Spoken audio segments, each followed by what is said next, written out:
day I wake, I make my mind up. I'ma be the one, be the truth, be the way. Yeah. Every day I wake, I make my mind up. Gotta keep my mind on the because they only telling their side of the story. Out here telling lies like they on Moor. And poor rich kids get their money on phone it. But down here in the hood, yeah, we know forex. We growing up, yeah. We got the goods. Good of them assets, good of my bag.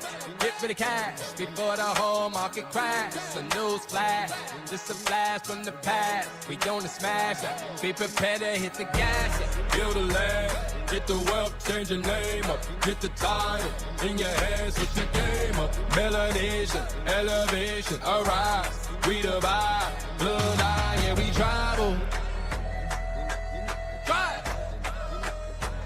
Blood eye, yeah, we tribal. That's my child. Blood eye, yeah, we tribal. Hit him with the high, yeah.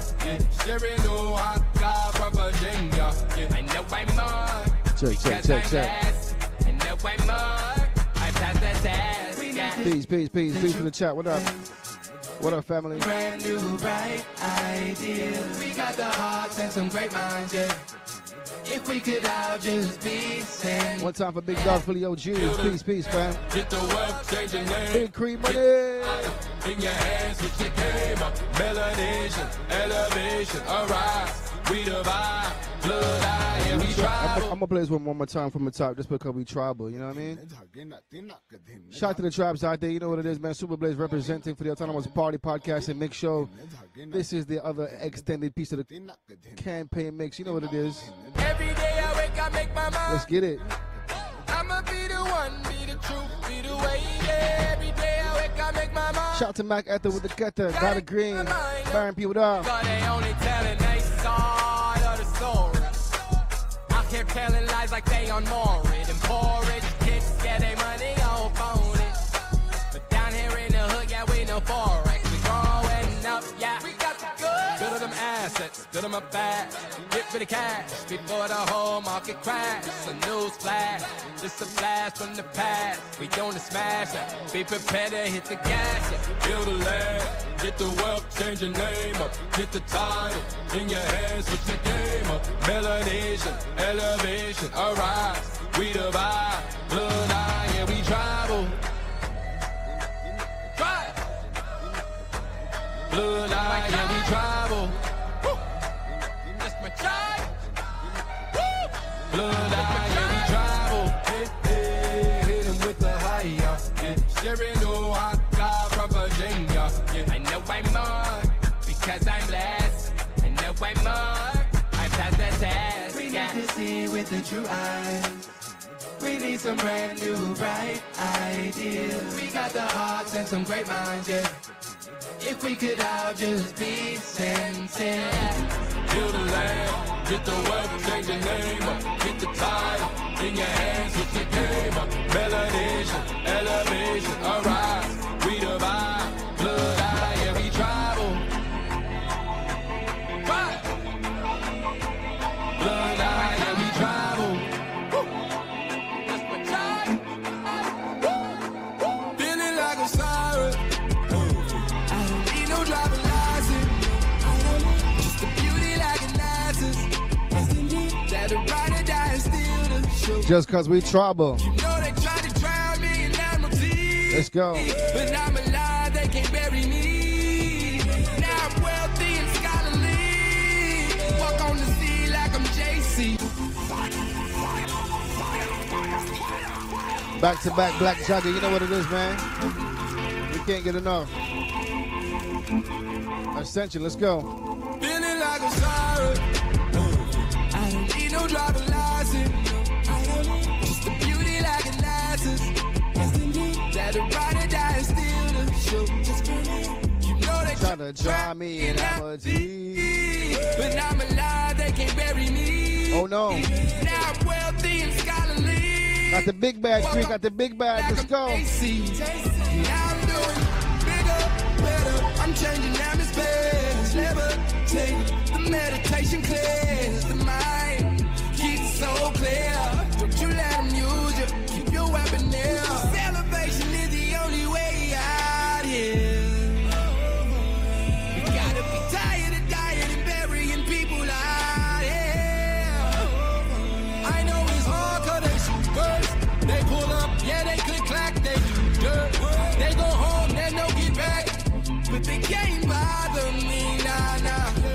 are not property. It's essential, it's essential, it's essential.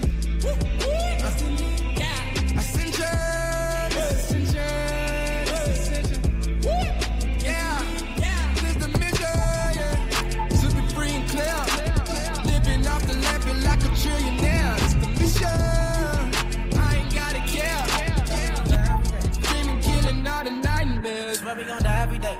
They said Jesus gon' save us. Well, I know we die if we wait. I know we die if he can't. They tell us we black, but we ain't. Aboriginal native. Shout out to my Aboriginal natives out there. You know what it is. Let's go. We been here, lived here, open borders, got deported off of rights. Kidnapped, bitch slapped, blacked out, covered up, washed white. Drugged up, slugged up, beat bread, left for dead, fuck your life. It's all the plan, kill your man, take your land, slave your kids, rape your wife.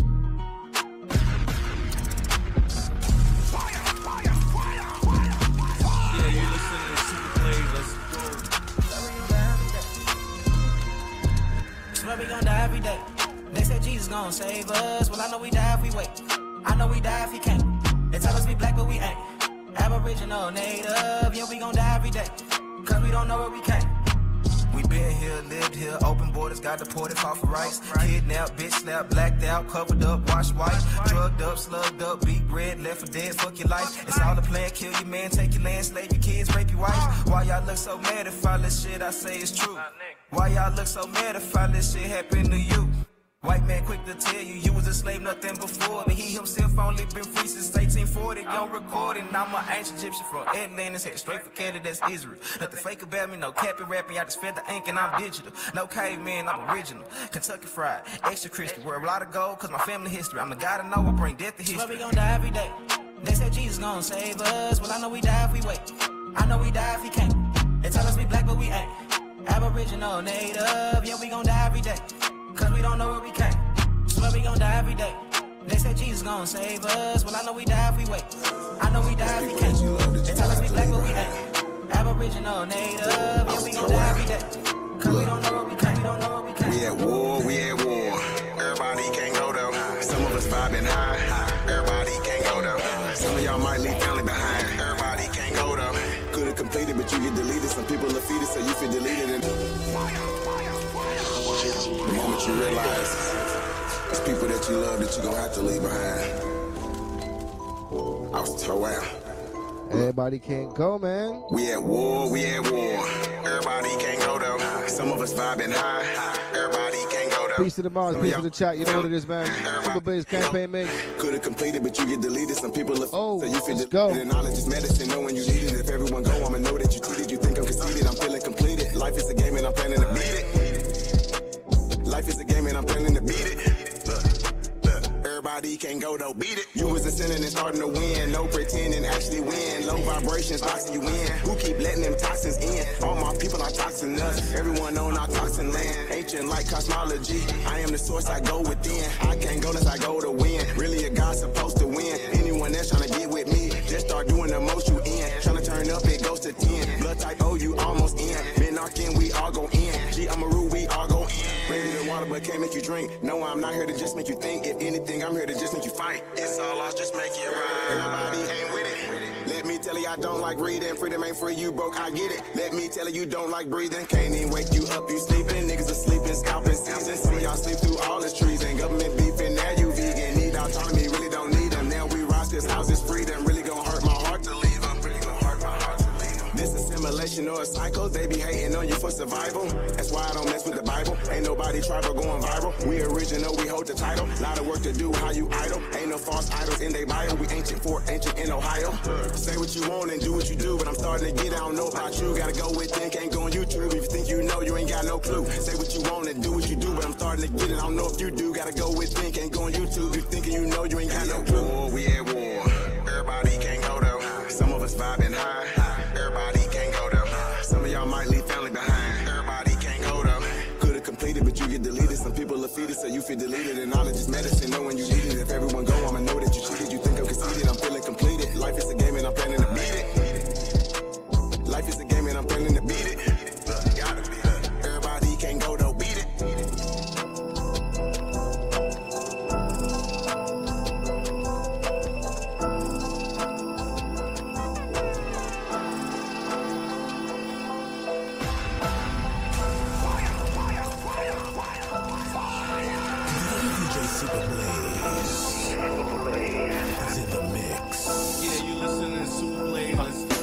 and make your mind dissolve. Trying to solve something I miss, something I miss. You got to search for inner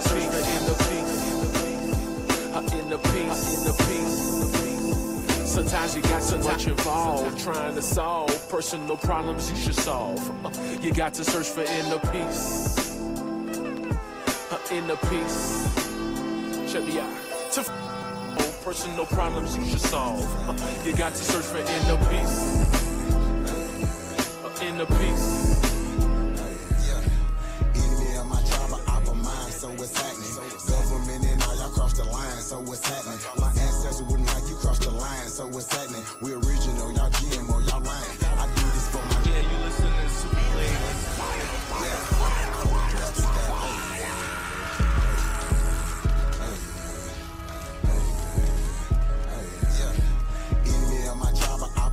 so what's happening?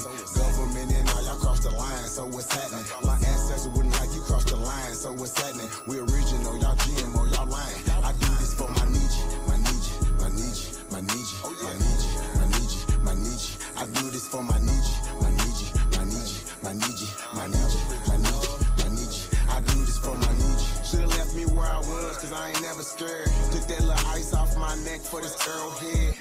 My nation, my Nietzsche, someone thorough said. Real Americans, still pure blood, we thoroughbred. I'm like, let my people go and just take me instead. When it's red or blue pill, I'm only choosing red. I'ma always choose my people, you can keep that bread. Our government owe $1 trillion, you can keep that bread. If it's one thing Jim Crow is showing me, I don't want no white folks ruling over me. I don't want no politicians ruling over me. I don't want no po-po ruling over me. Only somebody just like me gon' treat me like me. I'm Iron Cherokee, the Chief and Dr. GLE. I'm still a G like BST. You might not be as G as me. You think you free, but you need remedy to be as free as me. I'm from the hood, I'm still waking up my people. They got us good, they still hating on my people. When it comes to fashion, the whole world wanna be like us. When it comes to music, the whole world wanna be like us. When it comes to dancing, the whole world wanna be like us. Foreigners are doing everything, trying to weaken us. Sports, y'all can't fuck with us. Rhythm, know we killing y'all. Anything involve a ball. Mentally, we figured out the cosmos. After all inventing shit, we smashing y'all. It's trying to take through asking y'all rights by blood after all. Vatican and the Smithsonian got all our shit. Artifacts and relics still keeping us away from it. And they say, that was a long time ago, that's racist shit. Y'all holy land keep stolen shit. We don't need y'all holding it. Reverse engineering our technology, controlling it. Gave it everything you got, but you can't put no soul in it. I ain't go see the new Matrix cause I'm living it. Everything is not what it seems, but I'm killing it. Can you afford to pay attention who you living with? Now they trying to mandatory facts, but is you getting it? Fall back off my Nietzsche, I'm peeping y'all tactics. This ain't no earth war, this here is galactics. Goddesses and gods warming up like practice. We gon' put arrows on your chest like patches. Mongoloids can't style like us, them fake natives ain't wild like us. They ain't got a soul, destiny as a child like us. Nobody power like us, nobody peace pipe like us. Boxing y'all can't fight like us, nobody lost they white like us. Wake 'em up, I'm in the way. Say too much, I'm in the way. They trying to kill us anyway, so listen what I'm finna say. Everybody, our kids, we raised y'all anyway. What that since he's finna say, everybody ain't here to stay. Is you with us or against us, ain't no in between. I'm a non-ether being, not a human being. Fucking 1492, but all my allies what it do. Renegade got kicked for days, be careful, I advise you to. Enemy of my tribe, I mine, so what's happening? Government and all y'all cross the line, so what's happening? My ancestors wouldn't like you cross the line, so what's happening? We original, y'all GMO, y'all lying. I do this for my Nietzsche, my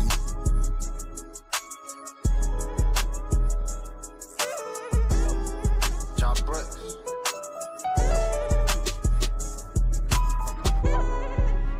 I'ma talk to my people, man.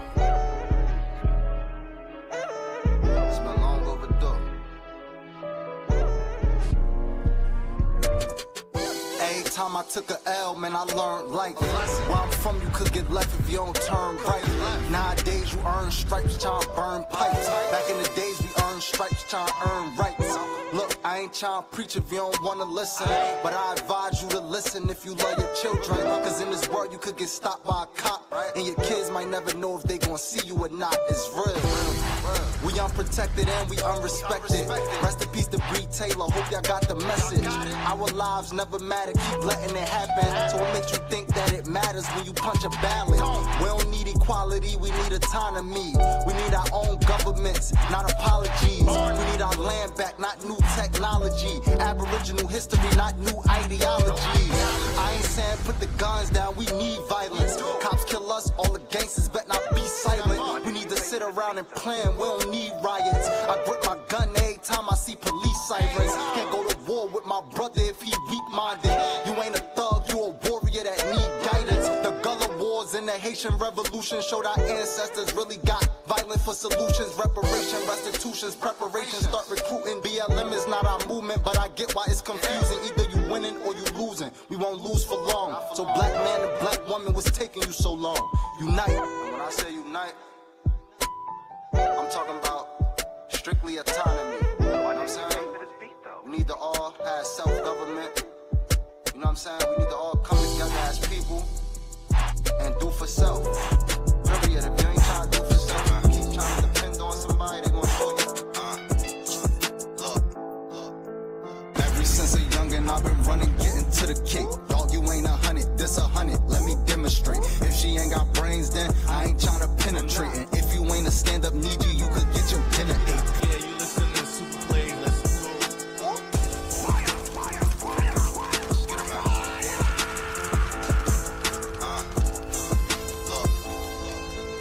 Ever since a youngin', I've been running, getting to the cake. Dog, you ain't 100, this 100. Let me demonstrate. If she ain't got brains, then I ain't trying to penetrate. And if you ain't a stand-up need you could get your dinner ate. I ain't buying all that real shit. Dog, you benefit. Took her on a dinner date. Now we on the interstate. Might be a rookie in the game, but I've been a great. And we about autonomy, dog. We ain't trying to integrate.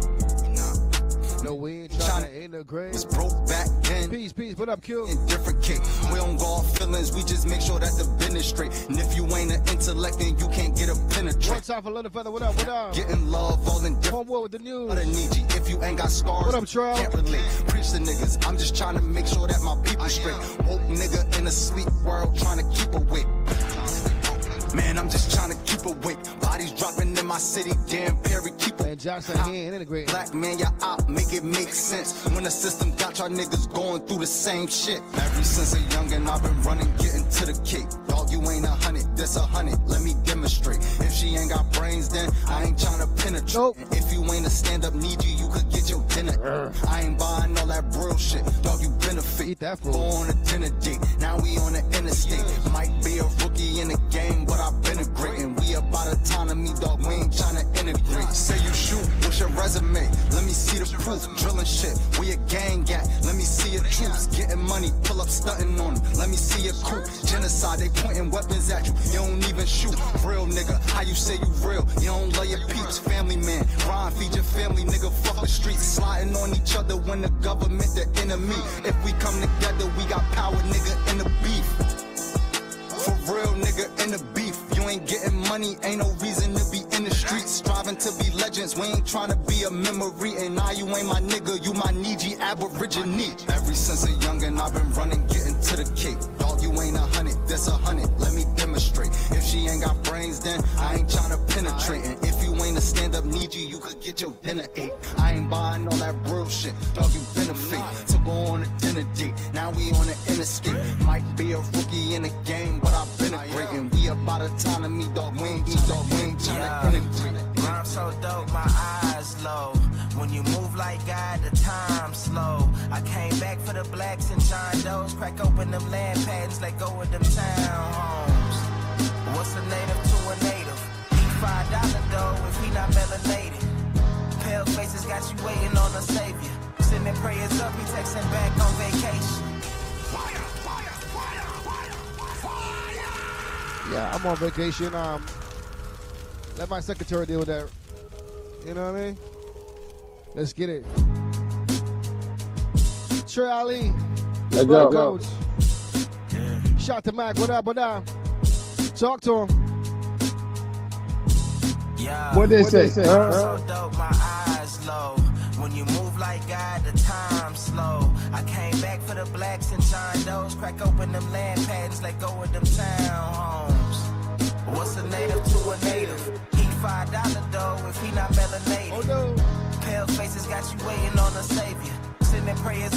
and back on vacation.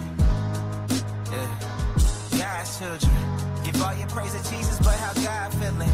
He say put no one before him in divine image. It's you with God and Christians. I got a vision, but niggas ain't gotta listen, so they don't. We came from the soil, wasn't fucking with no boats. Bible took our spirit, English potted on our homes. Tribal families turn on us, don't act like y'all don't know. But fuck them and they grudges. We was something turned to nothing. And now we nothing's turned to something. Reincarnation of angels, fresh up out the oven. This the message to the black man. This the message to the black man. This the message to the black man. This the message to the black man. Shooters on my roof, lawyers in the coop. We can never die, bitch, we bulletproof. This the message to the black man. This the message to the black man. Say you wasn't slaves, you was prisoners of war. You stop wasting your time, these other bitches ain't important. You ain't meditating, you ain't mating with the sauce. Like what the fuck's a noodle if you ain't painted with the sauce? I find it hard to trust the pastor who rather side with the master, who preaching we should submit while getting murdered and captured. About how we should wait on God is never our vernacular. They get paid and praised by the dollar long as they keeping us stagnant. And niggas think they woke, huh? Like you could change a whole world through a vote, huh? Like slave masters willing to let they slave go, huh? That slave master was probably your kinfolk, huh? History in reverse, a black king strategy. When blacks were your majesty, they always hide your pyramids but point to where the castles be. Aristocracies with your last name patented accurately. Yeah. And I ain't even tell half the shit. Like, I ain't even tell a quarter of the shit. I'm just getting started. Y'all niggas rap about busting guns and all this weird shit. Hey man, all I'm saying is, nigga, you always got something to say. It's like you don't shut up. A lot of niggas died 1865. Simple Michael fled, how I ain't gon' let it ride. Everybody hot and black was never on your side. They too nervous to tell your apps where you sleep at night. They put that white man on. Got you begging them for answers like that white man know. Had you swearing you was African, that's that white man home. Had you proud to be a savage, that's that white man's zone. Let go. Shit, this my definition. And being savage was our nature, y'all be non-existent. We done took your ass out when we was in them kitchens. Instead of showing you how to live and how to maintain business. What? Supremacy fake. Only Tell way her. that shit real is if you do what they say. We the God to the gate. So when they say they fear God, now you know what they made. Choose some, move some, choose some, move some. Put us in the same room, he gon' go down. Go down. Boom, he gon' go down. Choose some, move some, choose some, move some. Put us in the same room, he gon' go down. Hit a nigga with that boom, he gon' go down. Every day my niggas dying, they don't know the truth. How the hell you close to God, we don't know it's you. Yo, how the hell you supposed to survive, we don't know the shoot. He should've died, you let him slide, cause he look just like you. I tried to tell him all skin ain't kin. Everybody ain't your partner, everybody ain't your friend. How the hell they supposed to help when they the ones that put you in? They don't struggle how we struggle, they can't get it how we live. Can't be scared to die when we already dead. Either way your life is safe, no matter how you play it. My higher self said we should choose remain godly. My lower want these motherfucking bodies. Infiltrate they circles like a motherfucking island. Take them to the south and put them down like OG Bobby. They don't want equality in this club, they want these problems. Killers right beside me, slab full of chicken mockers. Choose some, move some, choose some. Let go. Put us in the same room, he gon' go down. Hit a nigga with that boom, he gon' go down. Choose some, move some, Blaze. move some. Put us in the same room, he gon' go down. Hit a nigga with that. Hit it with that boom. He gonna go down. I got one more, man. Let's go. Let's vibe. Music Lounge. .com. Jam, back in the saddle. I'm here, moving at the speed of light, heading in the battle. Running through the dark in the night now.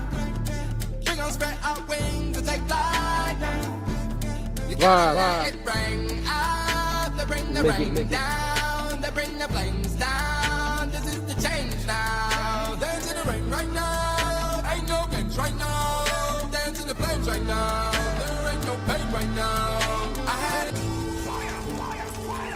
That's the history. Call for my rules outside. I'm on indigenous black people. How y'all doing?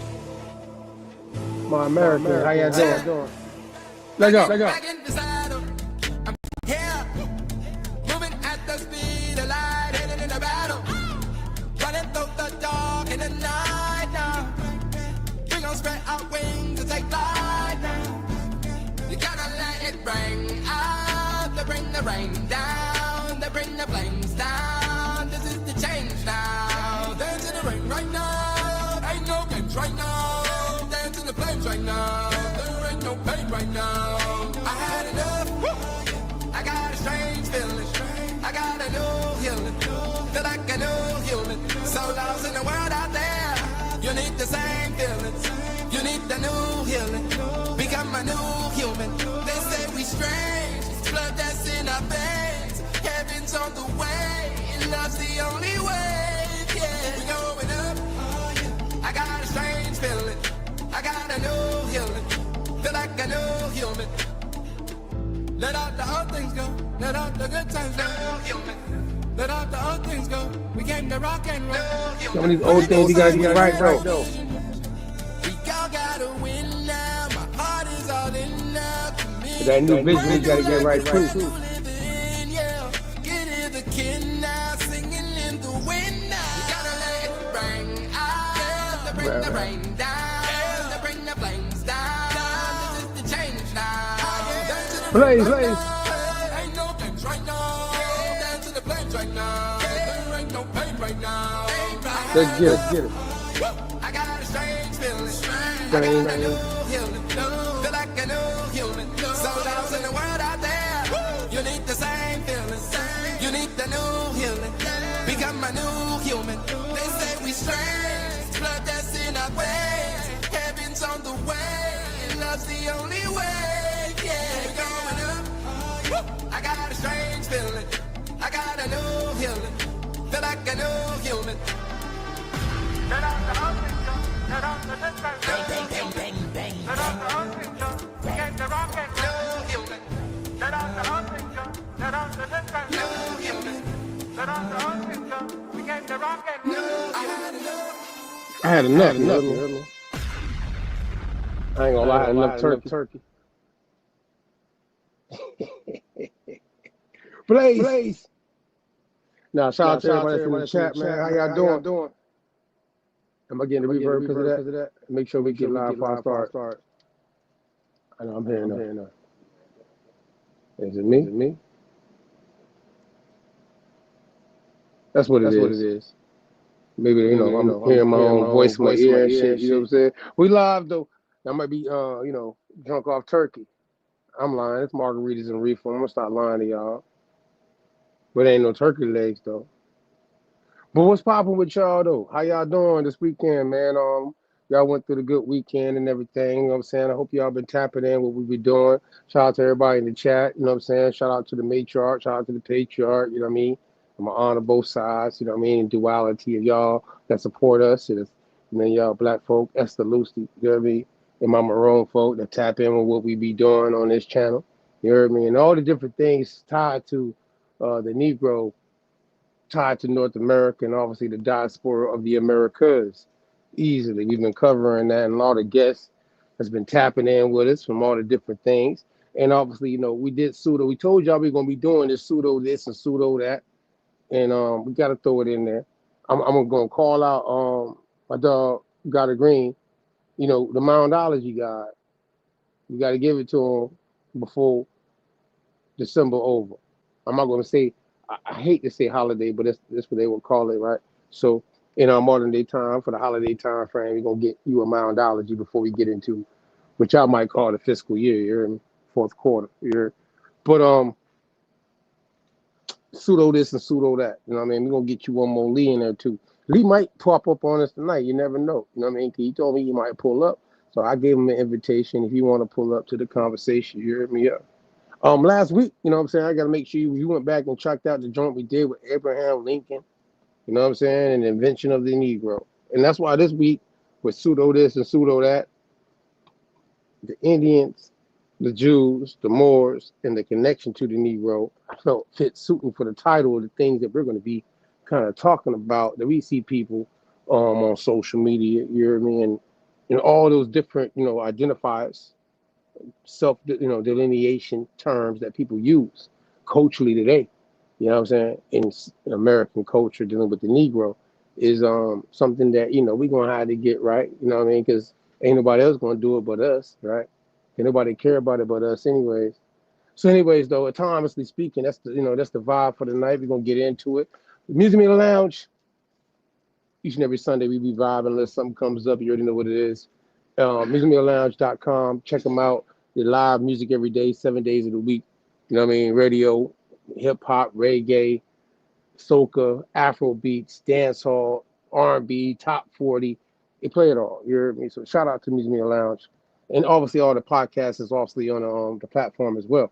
We live 561-305-954 locally speaking too. And nationally for all y'all that's tapped into us now as we cross over to also to this platform that the Thomas Party has, YouTube. You know what I mean? Shout out to everybody on Facebook, Maroonville. But besides that, man, we got our guests. I think they pulled up. We ready to get to it, guys? Let's get to it, man. See you in a second. Let's tap in.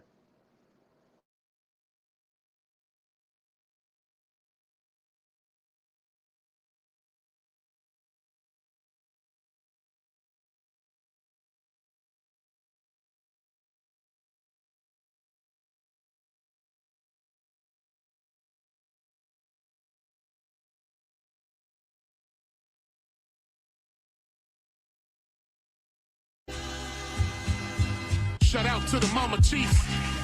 Yeah, you be quiet when Big Mama speak. What she gave us is a part of me. It flows through my arteries. Even on that journey, that love grows how the garden be. The first to teach us when we sick, the first to heal us. Mama's boy, yeah, you know, her pride and joy. Soul food, yeah, you know, I'm an enjoy. Calm you down just by the sound of her voice. There isn't another feeling inside when they cheering you on at your game and you feeling the pride. You and your siblings fighting, she gon' make you put them feelings aside. She can't lead you down the road, but she can give you the guide. Where you think I get that blissful look in my eyes? I need a side of ice cream with Miles apple pie. You know for sure for Mama Chief, you know I'ma ride. Cause we all need our Mama Chiefs. Yeah, we all love our Mama Chiefs. The greatness, the patience, the foundation, the knowledge passed down so many generations, our motivation. I just wanna thank you for my creation. Cause we all love our Mama Chiefs. Yeah, we all need our Mama Chiefs.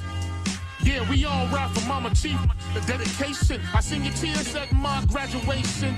Now look, my your boy done made it. You the reason I'm one of the greatest. Yeah, cause we all need our Mama Chiefs. Yeah, we all love our Mama Chiefs. Yeah, we all ride for Mama Chief. Tap in. Now be quiet. Little clip though. Also, before we go into the joint, I had to show this that it's tied to that Asiento. And the Asiento is something put on a community wall dealing with the slave trade. You know what I mean? You don't know about it. So we wanted to show, this is a video we found with some clips. So we want to just give honor to the contract that we, if you ain't go check out and read about it, we put the Britannica link in the chat of the community wall for you to check that out. You know what I'm saying? Dealing with this is Asiento, dealing with their Negros. You know what I'm saying? Because at that time, they weren't using this term African yet. They were using Negro presence tied to the Asiento. Let's go ahead. Let's get into it. See you in a second. Check out the bumps. Ready to go. Let's get to it. Let's go.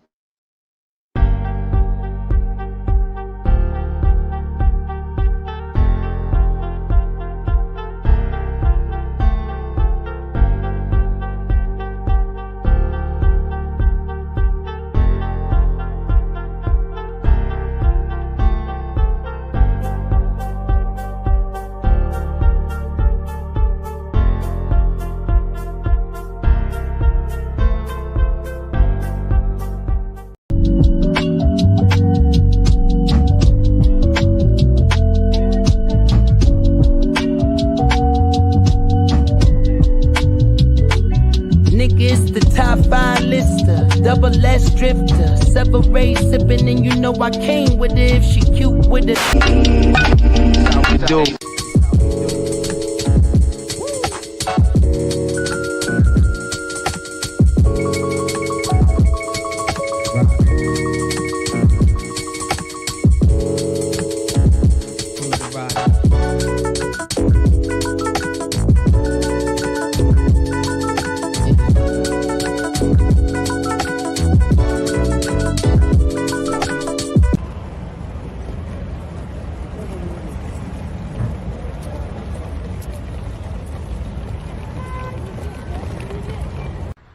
do you touch me in my phone?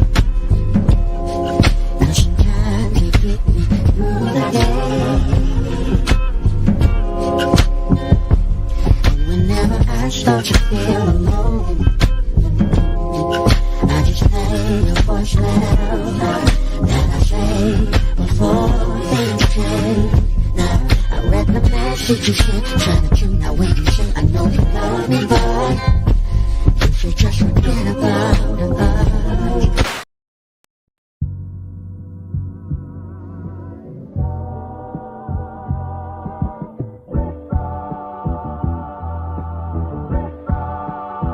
This could take quite a bit of time.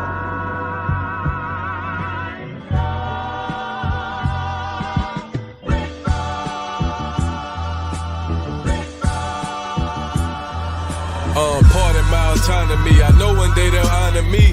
This ain't pertaining to 28 Deuteronomy. Self-determination, controlling our situation. Ain't no more indoctrination from pale faces. How the fuck you bummy and broke but a pair of races? My lineage free people of color with a left maker. Each nigga. This right here maroon, now it ain't burgundy. If you plotting murder, I'm certain that you'll need surgery. Hurt from when the burner squeeze. Protecting tribe business. Only consulting with governments, tribe to tribe with it. Please don't confuse us with those considered native. Semi-autonomy never was in our nature. Just address me as Estelusti. Wild Indian status and Cherokees riding Ruchis. In my war bonnet, if you want it, bring it to your region. And black forces the same color the European. Pardon my autonomy. I know one day they'll honor me. This ain't pertaining to 28 Deuteronomy. Self-determination, controlling our situation. Ain't no more indoctrination from pale faces. Aborigines, which means what? Black folks. You never find a white aborigine. Aborigines are called natives, or they're always dark-skinned people. You and I are aborigines, but you don't like to be called an aborigine. We was just to stick together, bro, we'd be unstoppable. Unstoppable. But that's not possible here in America. It's just crazy. It's just not Because possible. we're just divided. They make us divided. It's a Everyone plot. It is was all a divided plot. here. We bit the bait. That's that. You think there's no fixing it? Okay. Let's just use the presidential election. Let's use that for an example. For sure.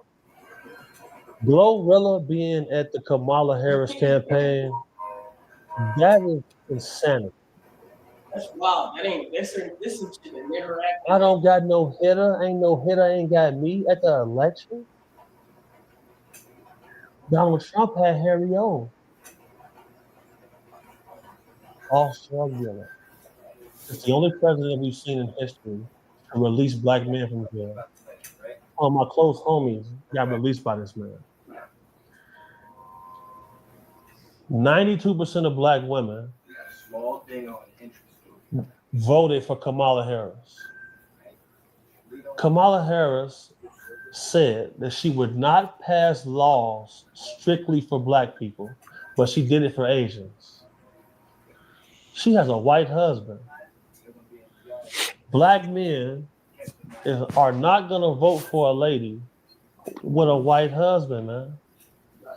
Beyonce, Megan Thee Stallion, who was just going through a trial and got Tory Lanez book.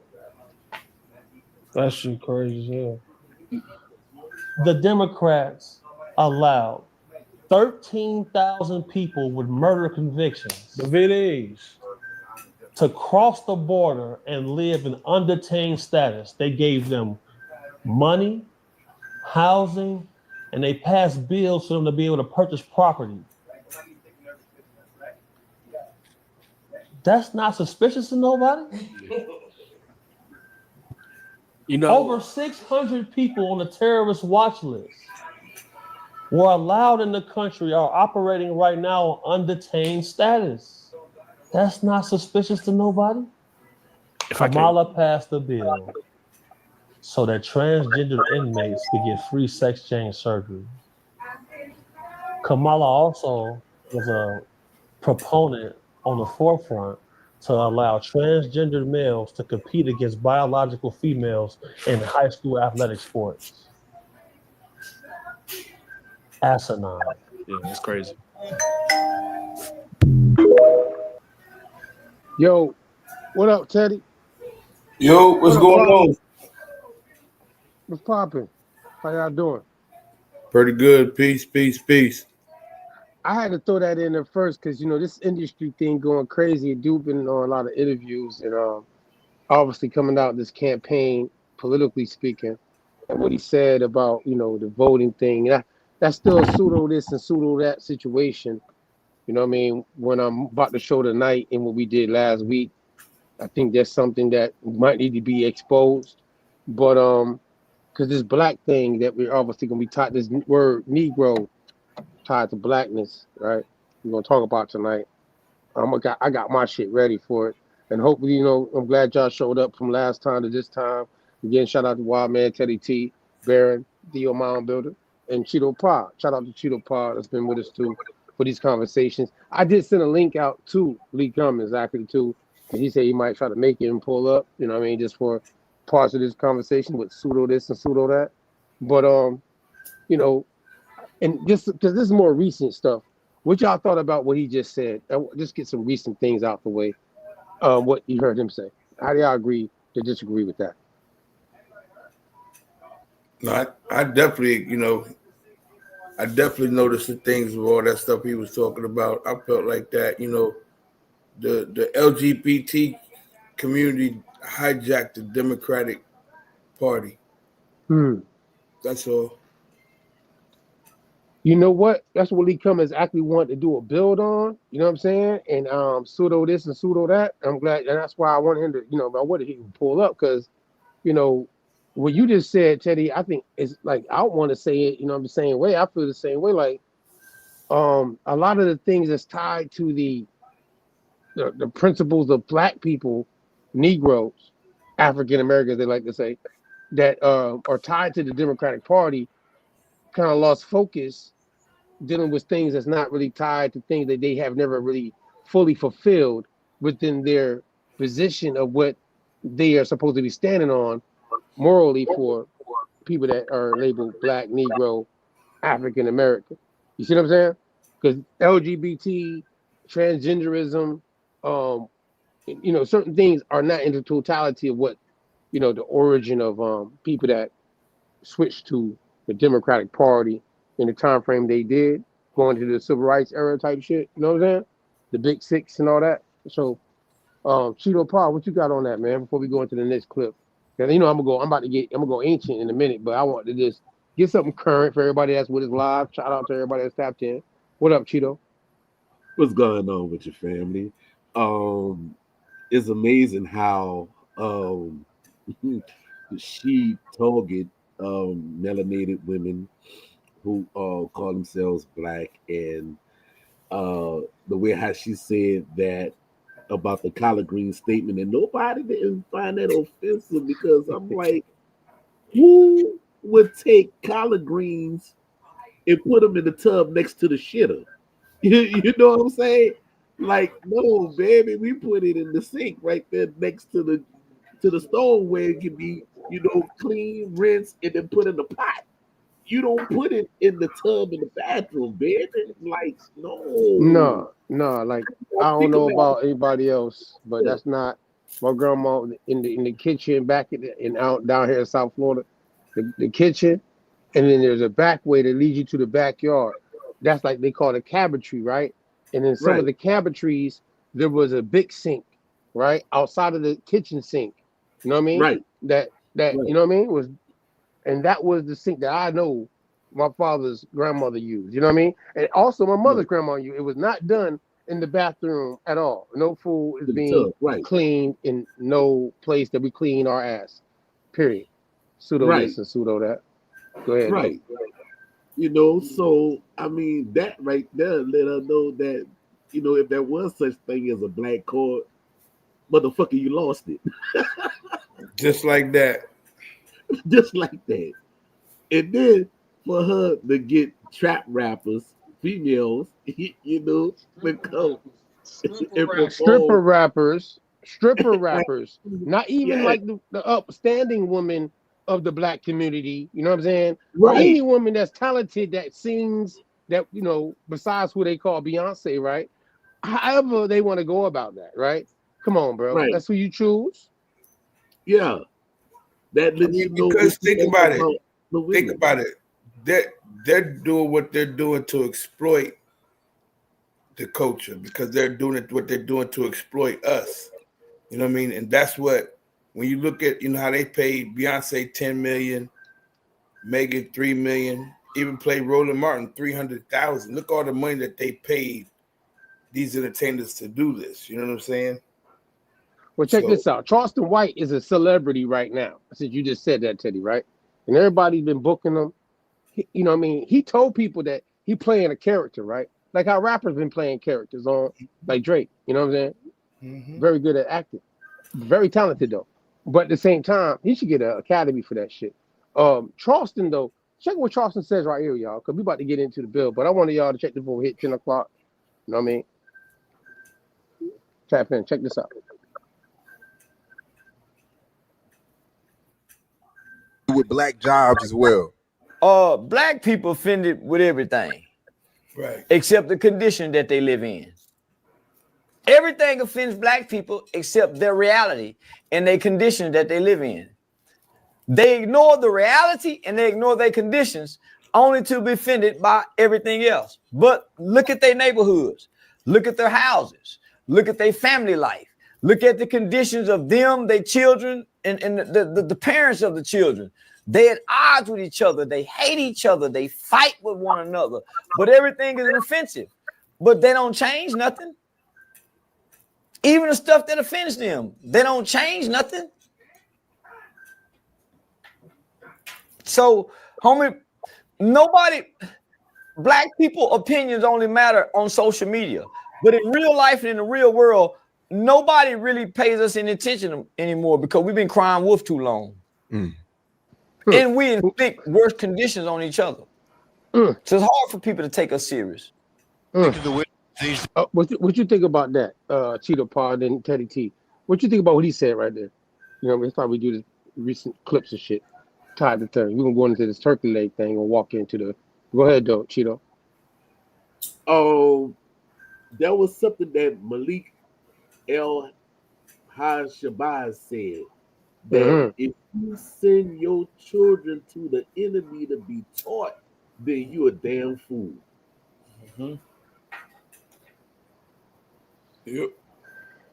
And I understand or understand what he mean by that, because the first thing that they teach the children in the CSS, well, what's the CSS, Pa?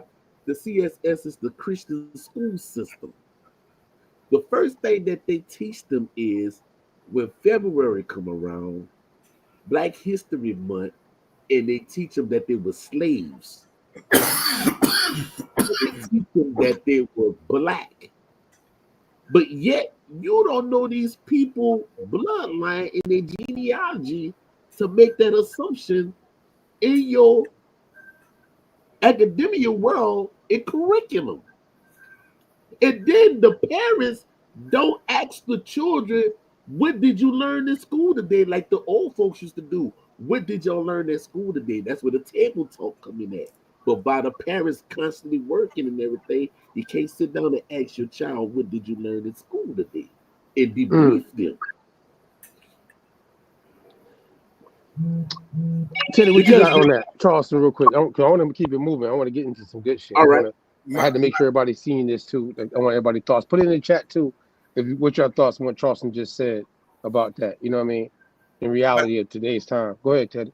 My thoughts is that only when people say things like that, that's categorized as lower class people. You understand?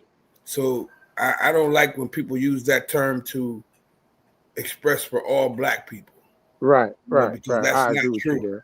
That's not true. You know what I'm saying? There's a lot of positive maneuvering, developing black families out here that are doing a lot of situations. If you want to say in our ghettos, in our lower income lower side of us. situations, Right. this is what's happening in our communities because it's happening with Black families, Spanish families, white families, right? all Everybody. families that are in that lower. That's the conversation with these. That's a class right at this point. It's a class element, you know what I'm saying? Because that's who's being taken advantage of, the 85%.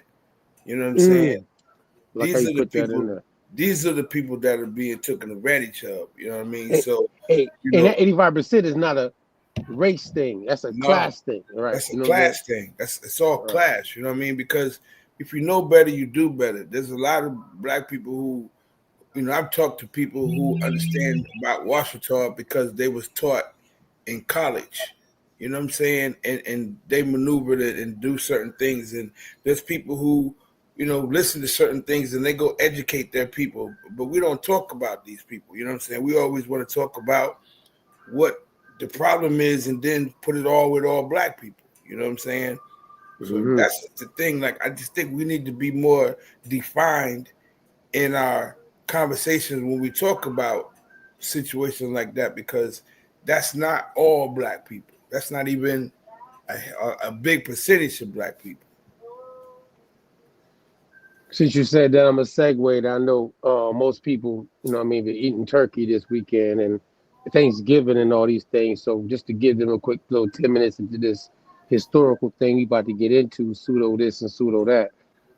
Did y'all know that the turkey leg is really pork?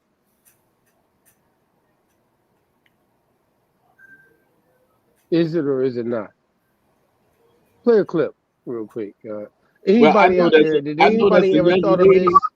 I know there's a young lady that spoke about that when she said, "Oh, will you get like a big turkey leg? Is that really a turkey leg or is that a part of the pig?" You know what I'm saying? And you can see that's not turkey meat right there. That's not turkey meat. I'm gonna play the clip. Because you said, is it really? I'm gonna play the clip. Play the clip real quick. Right there. Let's see. We got the meat right there. Carefully. No, the other one before that. Right there. That one.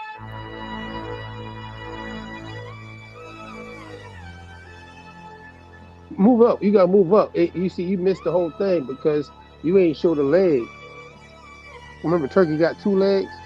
What is standing on? Okay. I was just saying. That look like a turkey. That's a turkey leg right there. Look at it again. Look at the turkey leg. That's a wing. So what, you're saying that they got legs that's tucked and they're standing on two of their legs, so a bird got four legs? I'm just saying. I'm just asking the question, dog. I mean, we letting it play. Is this pseudo this or pseudo that? Does a turkey leg is a turkey leg capable of being that big, or is it really connected to a pig leg? Is it really a pig leg y'all been eating, calling it a turkey leg, or is it a? I just need y'all in the chat to put your thoughts in there right now. Cause I know that pig leg look a lot more like that turkey leg right now than what I seen. I know what turkey wings look like, but I just thought about this recently this Thanksgiving, by the way. Me, myself, I've only had a turkey leg from a whole turkey. And what did it look like? Did it look that big? No. But at this point, everything is processed. You know what I'm saying? Shit, that's an excuse to put on that Teddy Dover, dog. I mean, let's keep it real. Like, look at this shit. Everything at the carnivals, they give you turkey legs. You see what I'm saying? That's what I'm saying. Turkey leg. I mean, you're gonna be eating anything and stuff like that. All this stuff is processed now. I mean, you go KFC, Kentucky Fried Chicken isn't called Kentucky Fried Chicken because it's not chicken. Don't make no. Some people out there been eating chicken today. They mad right now. They probably put down their food. They watching this right now. You know what I'm saying? That's why it's called KFC. It's not chicken anymore. All right then. So, Paul, what you think about it real quick before we go on into this shit? What you think about that? Well, let's look at it. The skin don't look like it's turkey. That's what I'm saying. The skin itself don't look like it's turkey. you know, and I myself, I never saw the turkey leg being sold separately. I always saw the turkey wing sold separately, but I Yeah, never I saw the never leg seen the sold leg. Let's keep it real though, y'all.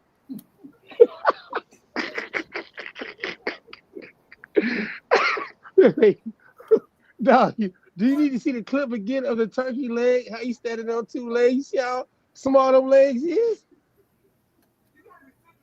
That's the bottom part of the leg, but that's not the hind part of the leg. It's not the thigh. It's not the thigh. It's not the thigh. It's not the thigh. It's not the thigh. You know what I'm saying? You know, the so thigh that's the thigh is at the bottom. That's the thigh. That's the Hey. thigh right there in that picture. That's the thigh at the bottom, right? Yeah.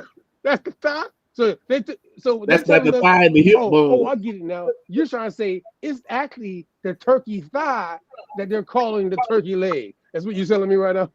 Because remember, that's what's all like when you look at a chicken, when you get the thigh and the leg, it's all together. I That's just want the people dark to see meat. what we're talking about. That's because the dark meat.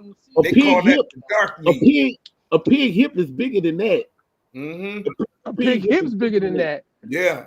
But a pig's hip's bigger than that. But and the big ankles, the pig ankles is bigger than that. Yeah, it's bigger than that. Yeah. Ankles is fat. Like, ain't nothing slim about a pig at all. Ain't nothing slim about a pig, bro. Ain't nothing. I'm just saying because this is somebody pseudo this and pseudo that. See how we talking about some recent shit? This is somebody put out there, and it had me questioning. But I was like, wait a minute, are they really giving us pig legs instead of turkey legs?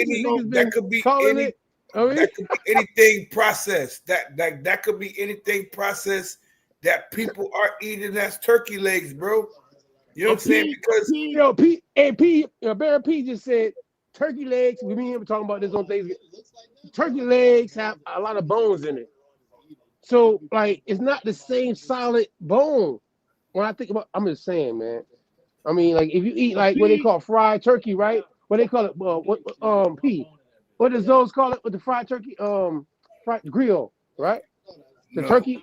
It's not grill. Tasso, excuse me. Tasso, right? See, I'm messing it up right now. See, pork and turkey, right? No, but tasso. I mean, it's a lot of bones in that shit, though.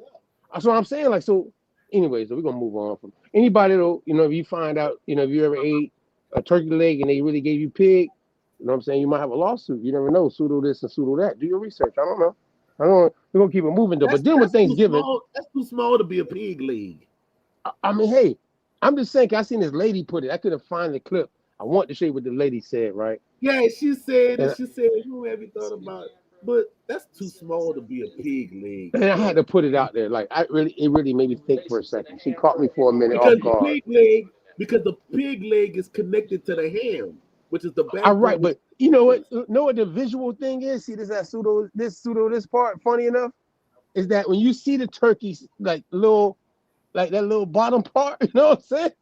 And I mean, look at it. Chicken. The chicken is the same thing. Exactly. Look at a chicken. But that's what the funny part. That's what I got. Chicken is the same thing. Look at a chicken. Yeah, the chicken that's how shit gets you though. A pig don't I gotta have be no honest. drum. How they get you? It had me thrown for a minute. A pig don't have no drum. You heard me? A pig don't have no drum. All right, let's get to it though, man. It's some funny shit, man. That's one of the things I be seeing online, man. This should be I just had to start with that. This is pseudo.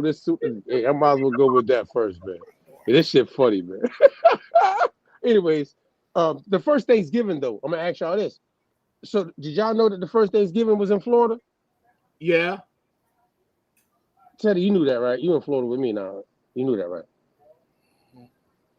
All right, you know that, right? Like anybody that didn't know that, here's the date. On September 8th, 1565, Pedro Mendez de Alvarez, and it says 800 Spanish settlers founded the city of St. Augustine in Spanish La Florida.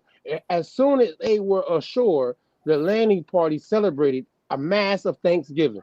It says, look, after Menendez laid out a meal to which he invited as guests the native Sole tribe who occupied the site, the celebrant, right? I said it right, of Mass was St. Augustine's first pastor, Father Francisco Lopez de Mendoza Grajeles. I'm gonna say it like that, roll of the tongue.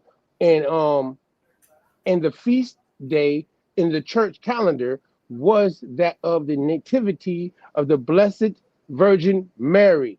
You know what I'm saying?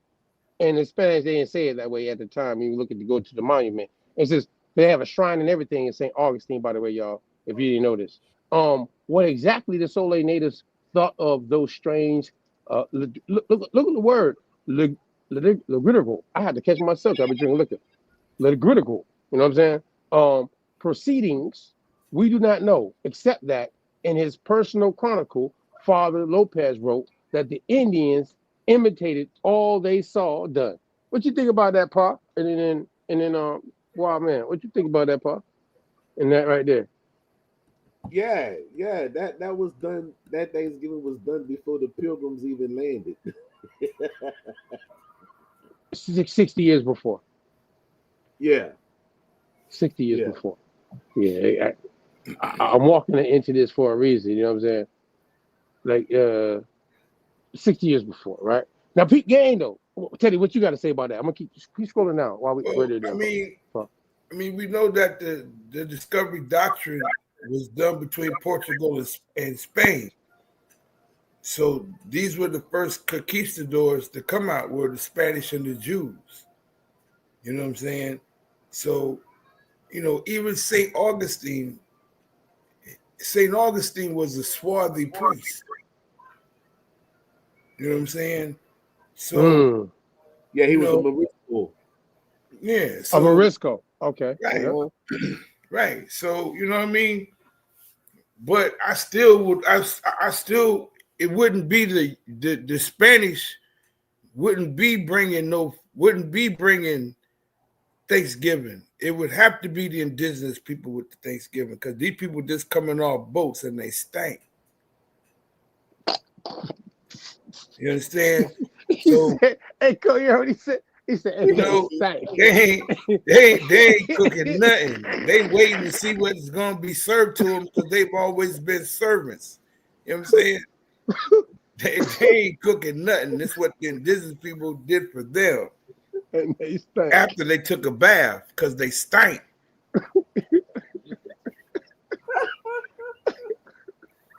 Let's just say that. Let's just get that out the way. You'll get out the way? Okay, cool.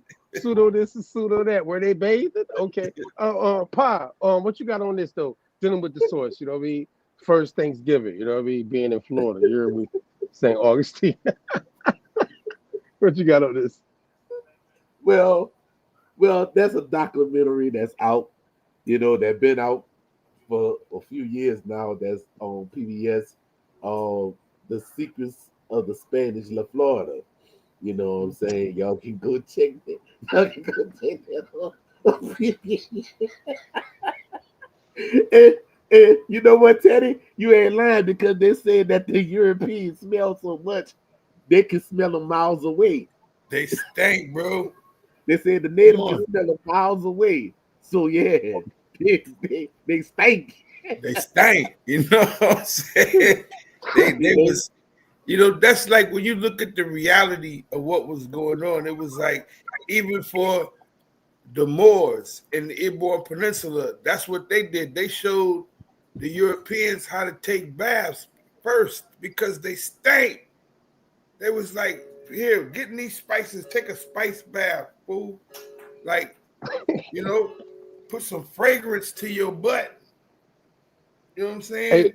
Hey, look, but check this out though. Yo, within this, you know, mute your mic real quick, Teddy, so I can read this right here. Hey, all right, today's holiday though, in all seriousness of the source. You know what I'm saying? Scroll up a little bit, guy, where it says today's holiday, so everybody can catch this real quick. If you didn't know this, we're gonna give you this to you, pseudo this and pseudo that. A lot of people always point to the Pilgrims, right? And I'm gonna show you that next, right? That's my next joint. But Thanksgiving, you know what I mean? Still technically is tied to this St. Augustine, if you didn't know. Now it says the Thanksgiving at St. Augustine was celebrated 56 years before the Puritan Pilgrim Thanksgiving at Plymouth Plantation. You see that? Mm-hmm. Yeah. Now, Pete, now watch what I'm about to do on my next source. Now it says Massachusetts. There's a lot of Massachusetts, man. Look, Massachusetts. Let me tell y'all, Massachusetts, Boston, y'all Celtics. There's a reason why, boy. I be looking the certain way. But anyways, but it did not become the origin of the national annual tradition. During the 18th century, British forces won out over those of Spain and France for mastery over the continent. Thus, British observance, such as the annual reenactment of the Pilgrim's Harvest Festival in 1621, became a national practice. And after the United States became the independent country, Congress recommended one yearly day of Thanksgiving for the whole nation to celebrate. Now, look, it says George Washington suggested the date, November 26th. Now, crazy enough, look what it says right after that. In 1863, though, remember last week, y'all, when we talking about Abraham Lincoln. Yeah. Right. During the bitter struggle of American Civil War, President Abraham Lincoln established the last Thursday in November as the national holiday. You know what I'm saying? We call today Thanksgiving, making it truly a national holiday. As we know, y'all been hanging out with y'all family this past Thursday. It says the president urged prayers in church and in homes, calling on the whole American people, meaning everybody that celebrates Thanksgiving, that call themselves American. You know what I mean? Wherever they live, to unite with one heart and one voice, observing a special day of Thanksgiving to implore interposition of the Almighty to heal the wounds of a nation and to restore it, to fulfill enjoyment of peace, harmony, tranquility, and union.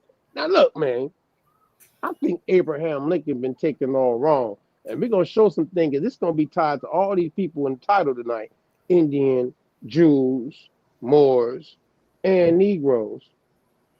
So however you feel, you're going to be kind of connected to it if you watch what we did last week and with Abraham Lincoln. If you read it yourselves, and you had a week to do it, by the way, we put the source there for the read, right? I'm going to flash it again so y'all won't be thrown from what we're talking about if you're new to it.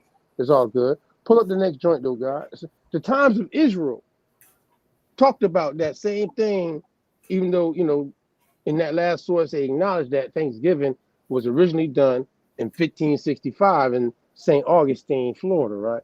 Florida. But at the same time, when it mentioned the Pilgrims, and it mentioned a plantation in Massachusetts. Now, peak game, y'all.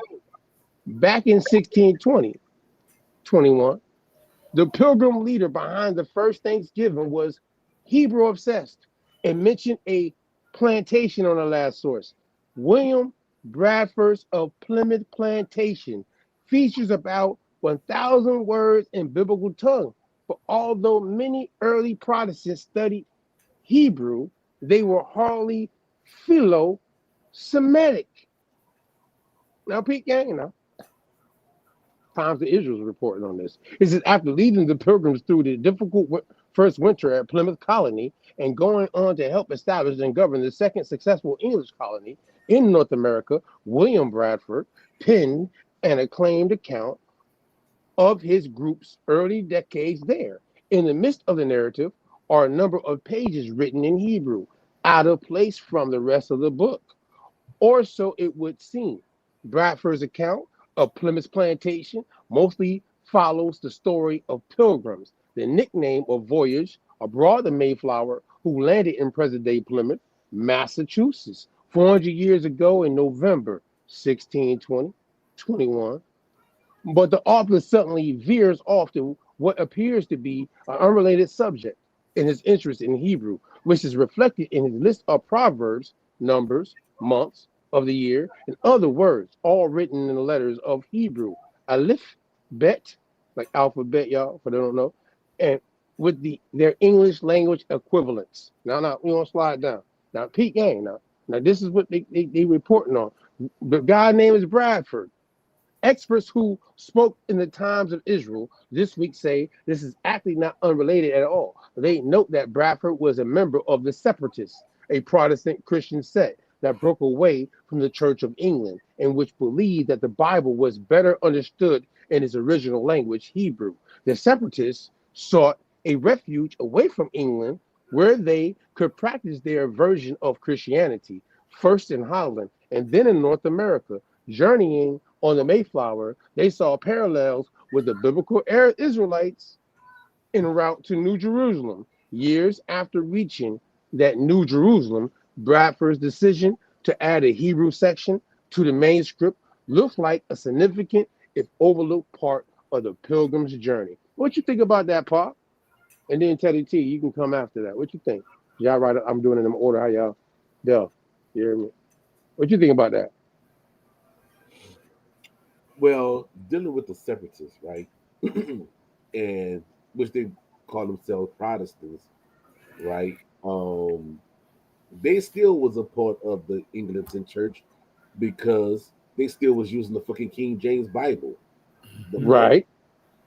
You know, so who the fuck they think they pulling wool over? Well, I can say this though. If they since you said they're using the King James Bible, shout out to Lee Cummins if he was here. I knew he would come up and say this right away. He'd be like, well, the King James Bible is tied to what they're saying right there. And what he said in the introduction, King James in the introduction of that 1611 Bible, and I'm gonna show something tonight tied to this, right? Some suit this, suit of that. I'm glad you said that, right? This is all tied. I'm glad you did it like that. Because in the introduction that they took out of it, and other things they took out of it, even later, and then obviously got rid of it, but still, in the original understanding of it, he told you to translate this book into Hebrew. He did say that. Lee Cummins has documented it. We can pull it up right now. 1611 introduction of the KJV. It'll tell you right there with the gun plot and all that stuff, and why he didn't want to be involved. King James at that time, 1611, with what you call that church that was plotting against him. Right, God? Am I tripping? The Angelican Church. What you think? The Angelican Church. Right. So, well, like, I mean, like I'm telling you, like always from the beginning, in 1492, the Jews and Moors was who was kicked out of Spain. Now there's a term called Sephardic, which is a dark-skinned person, like swarthy. You understand?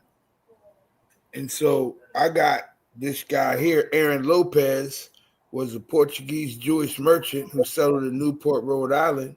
He was involved in the transatlantic slave trade and owned several slave ships, including the Cleopatra barge.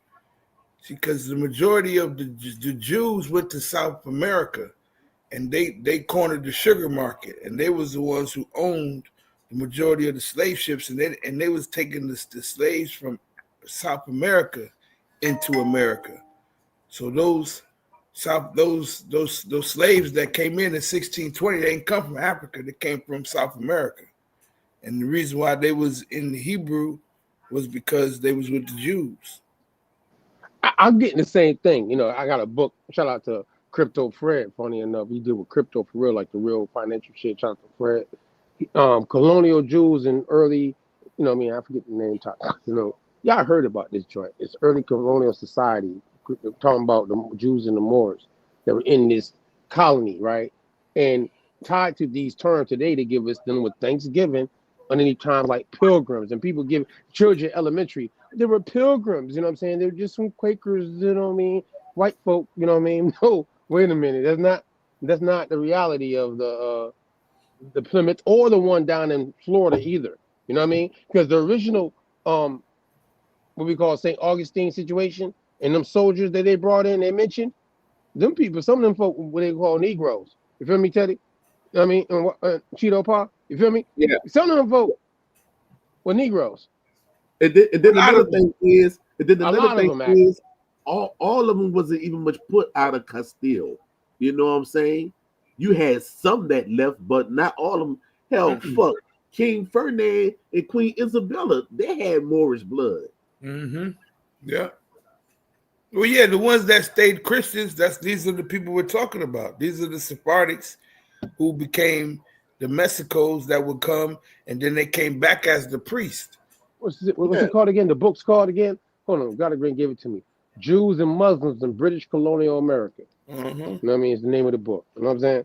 So like, and in this article though, how they're pointing out though, just again, they're pointing out the plantations. You know, Negro like to know about plantation living, right? So, of Plymouth Plantation, This year marks the publication of a new edition from 1630-1651 journal, co-published by American ancestors and the Colonial Society of Massachusetts. This edition includes Bradford's Hebrew lettering and an appendix, while providing what its publishers call an important new look at Bradford's narrative. Now, again, he's tied to a plantation. Y'all want to go Google all that good stuff, you know what I mean? Tap into it. Bradford, you know what I mean? His name and all that good stuff we read to y'all tonight. Go check into him in Massachusetts, Plymouth. When you go back, like it was dope on CNN this weekend. It was the anniversary of the what's it called? The Middle Plantation. What's it called? It was in Virginia. King Charles II came over and made a deal with the Pie Monkeys, and they even took what they call some of the chiefs, the kings, back to England. Charles II, right? Yes. Yeah. So it was a black guy who was given the report, and he said he did his ancestry, and he come to find out that his descendants was from the Matapana, who was one of the tribes that was in the the setup. And the thing was, King Charles made it to where the colonists lived in the plantation, lived in the reservations, and the indigenous had all the rest of the land. You know, so when you come back to now, these so-called Indians living in the plantations, and these are mostly white skin. This was set from King Charles when he set up this deal with the Pie Monkeys. You know what I'm saying? And this is the reason why the French and Indian War, because the Indians fought for the Europeans in the French and Indian War because of the same setup.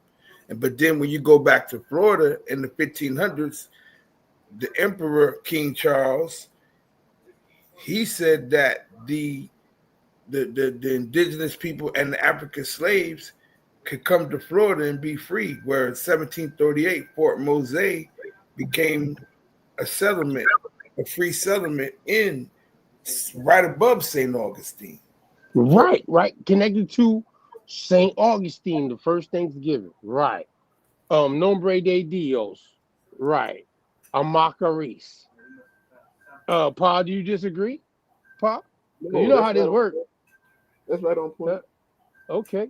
All right now. You know that Macaris, Nombre de Dios, St. Augustine, you know what I mean? St. Mose, all that's connected to the same area. Now, people that's, it's a lot of things going on between what happened with King Charles II when he did them treaties with them, what he called, we have it on our community wall, with the Indian kings and queens tied to what we call Virginia and northern, what they call today, North Carolina. You know what I'm saying? The Powhatan, the Paw Monkey, and other groups. Because there was other groups, when you say Paul, tied to Yamasi, that obviously were revolting against those other Indians that King Charles II did a treaty with. Wouldn't that be the case? Because King Charles II used that with those nations to actually enslave the tribes that was in the South. That part.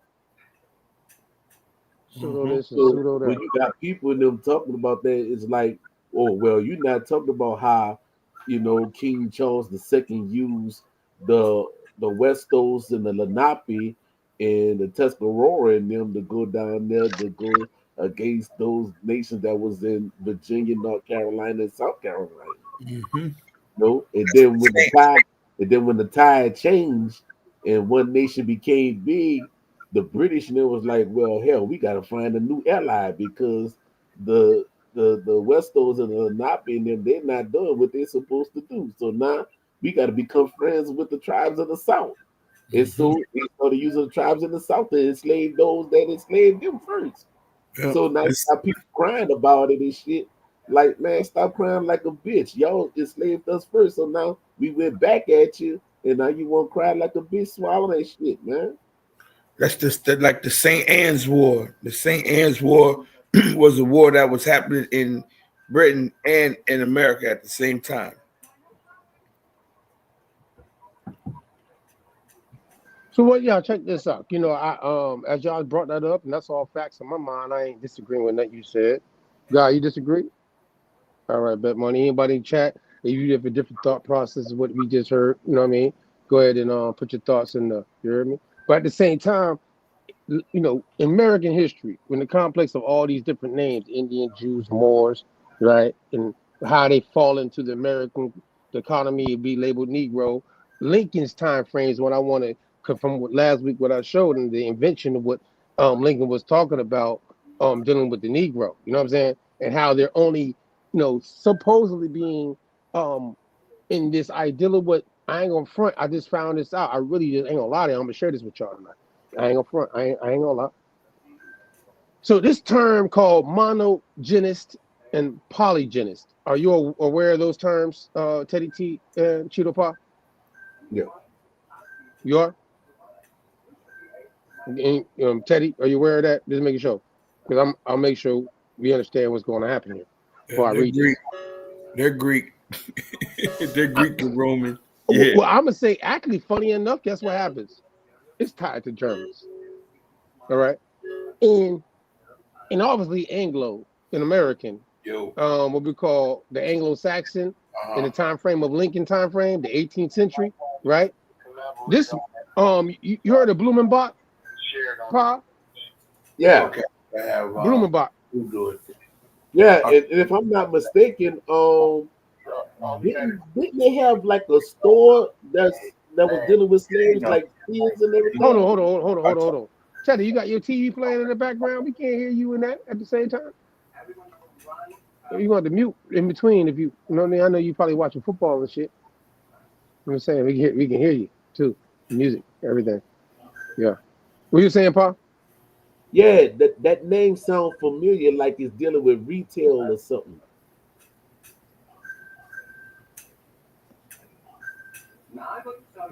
What you mean?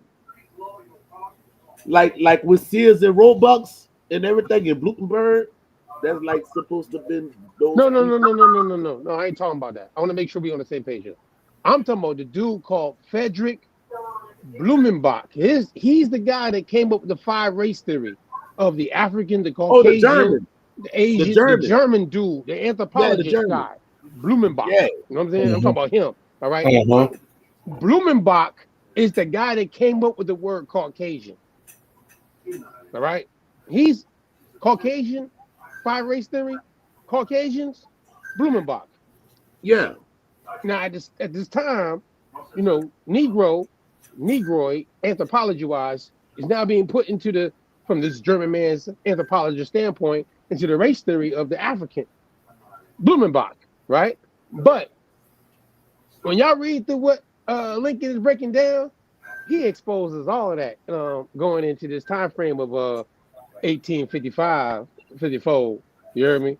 That's why he won presidency, you heard me?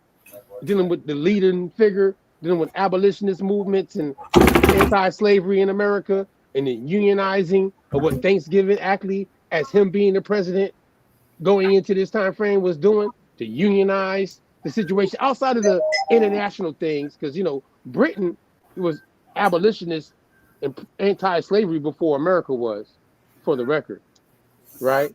But didn't Blumenbach have in one of his books that the Caucasian looked like a Negro? That's the interesting thing as well, you know what I mean? Because he had what you call the monogenist ideal. Blumenbach was a monogenist. Now, this word monogenist means that everybody on the earth comes one from blood. the same It's one blood. One blood. Human race. Yeah, right? one Genesis genes of Isis. One right. blood. You know what I mean? But the guy that go ahead. I said that poly is many. Poly is like seminal.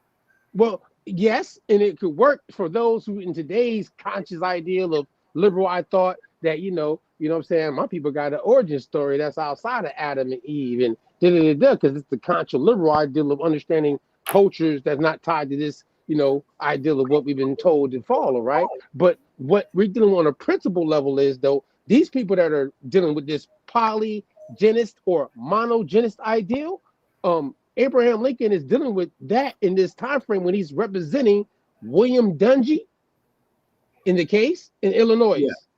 Yeah. You know what I'm saying? Yeah. To expose that the fact that William Dungy is of Moorish descent Mm-hmm. and comes from out of Portugal in this time frame, in that case, he's being called a Negro in Illinois, but at the same time, he is not of the Negroes who's already being classified in Americas by the system going into this time frame. You feel me? Like Dred Scott. Right. You know what I mean? So in that situation, in the political sense, Lincoln, where it says, while Lincoln could admire many points of Brankoff's lecture, especially in the stress of the unity of mankind, Brankoff examples of human progress were rather parochial, you know what I'm saying? Mainly celebrating inventions of the past half century by New York Historical Society members, such as Robert Fulton. Lincoln was interested in Fulton's steamboat that in earliest use, the steam power and all that good stuff right here, right? But what he's talking about right above it, I want him ahead of me. Look at me. Lincoln already, before hearing Brankoff's lecture, read about contemplating the subject of man, but his lawyer friends had not heard of it before then. So the people that's in position that he's debating, representing William Dungy, right? They actually, along with the guy that is the senator in Illinois at this time, have a polygenesis ideal about the Negro or anybody that looked like a Negro. And if you're in a Negro looking position, they look at you in a polygenist. You don't come from the same human ideal of family. Yeah, that part. Now, see, I had to make sure that's clear because everybody likes to be, you didn't watch the joint last week. We pointed that out. And I just want, we can go, this word Negroes in this document. Matter of fact, throw it in the chat one more time, guys, because they can read it long and they're going to have to catch up with this part. I want to keep going, time-wise. You know what I'm saying? But I wanted to make sure last week, because when we're with the Indian, the Jew, the Moor, connection to the Negro, Abraham Lincoln is summoning up this situation with the invention that mono ideal that this term Negro belongs only to an African in one case, or what he's exposing in his lecture, dealing with mankind and types of mankind. He's also exposing how, with the monogenesis understanding of human nature, that black people come from many different regional things in this nation. And at the same time, there's many people that's been classified as Negro going into this time frame because of how the Anglo-Saxon is looking at the ideal of developing with Blumenbach, you know what I mean? Blumenbach, Caucasian ideal of American, Anglo-Saxon ideal of the creed and their religious ideals would be separate from somebody being called a Negro. What you think about that, Paul? We're gonna go to the next joint and bring this back. Don't throw this away, God. Don't throw this away, but go to the next source. Go ahead, Paul. What you think about what I just said? You know what I mean? Yeah, I'm gonna show you. I'm gonna show you the paper. Go ahead. You're definitely on point. And didn't he also was dealing with chronology too? With the measuring of the skulls, or there was another German. All that, yes, exactly. Yeah. All this is the same. With the brain smaller than this because they come out of this area tied to the Negro. Yeah. They're definitely not as civilized as us and come from the Adam and Eve story. This is what they're using at this time frame. Right. You know what I mean? Right. This is what I'm showing you in this time in history. Now, this page right here is also tied to Abraham Lincoln, the man that set up the national holiday for Thanksgiving we just passed, right? You know what I'm saying? Mm-hmm. Today, in the last Thursday of the month of Thursday of November, you know what I mean, the 9th month. Anyway, when you make that bigger, God, but I'm gonna tell you what I mean, because this joint is kind of small, right? Y'all be like, Mac, that shit kind of small. So this is what I had to do. This is what I had to do for this, to give y'all this on Thanksgiving, after the Thanksgiving, and then we're gonna get into other stuff real quick. In this link, don't make it that small. I want people to see the whole page. I'm about to just read it. So let them see the whole page, because I'm gonna read. Because ChatGPT had to help me with this, y'all. You know what I mean? I want y'all to see the whole thing. This is out of Abraham Lincoln's. When they talk about the lecture and all the things of that time frame, he wrote a series of books. Shout out to Miss Angela. It's a volume. It's like 3 volumes. It's called Abraham Lincoln's Philosophy. You know what I mean? And he did a lecture and everything going into the time frame of becoming president, debating about this situation, right?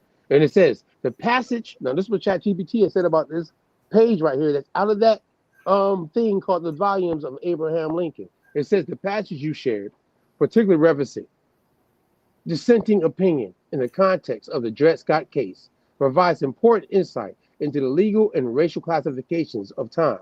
Specifically, it mentions that Moors were included among those participated in forming the Constitution in certain states, such as New Hampshire, Massachusetts, New York, New Jersey, and North Carolina.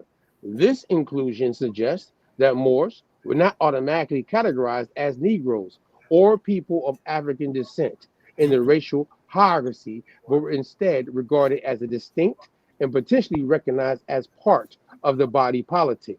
This recognition likely stems from the historical treaties and legal standings tied to the Moors. For instance, the Treaty of Peace and the friendship between the United States and Morocco, 1786, established Moors as nations of a sovereign nation, granting them of a form of diplomatic respect and distinct status under the law.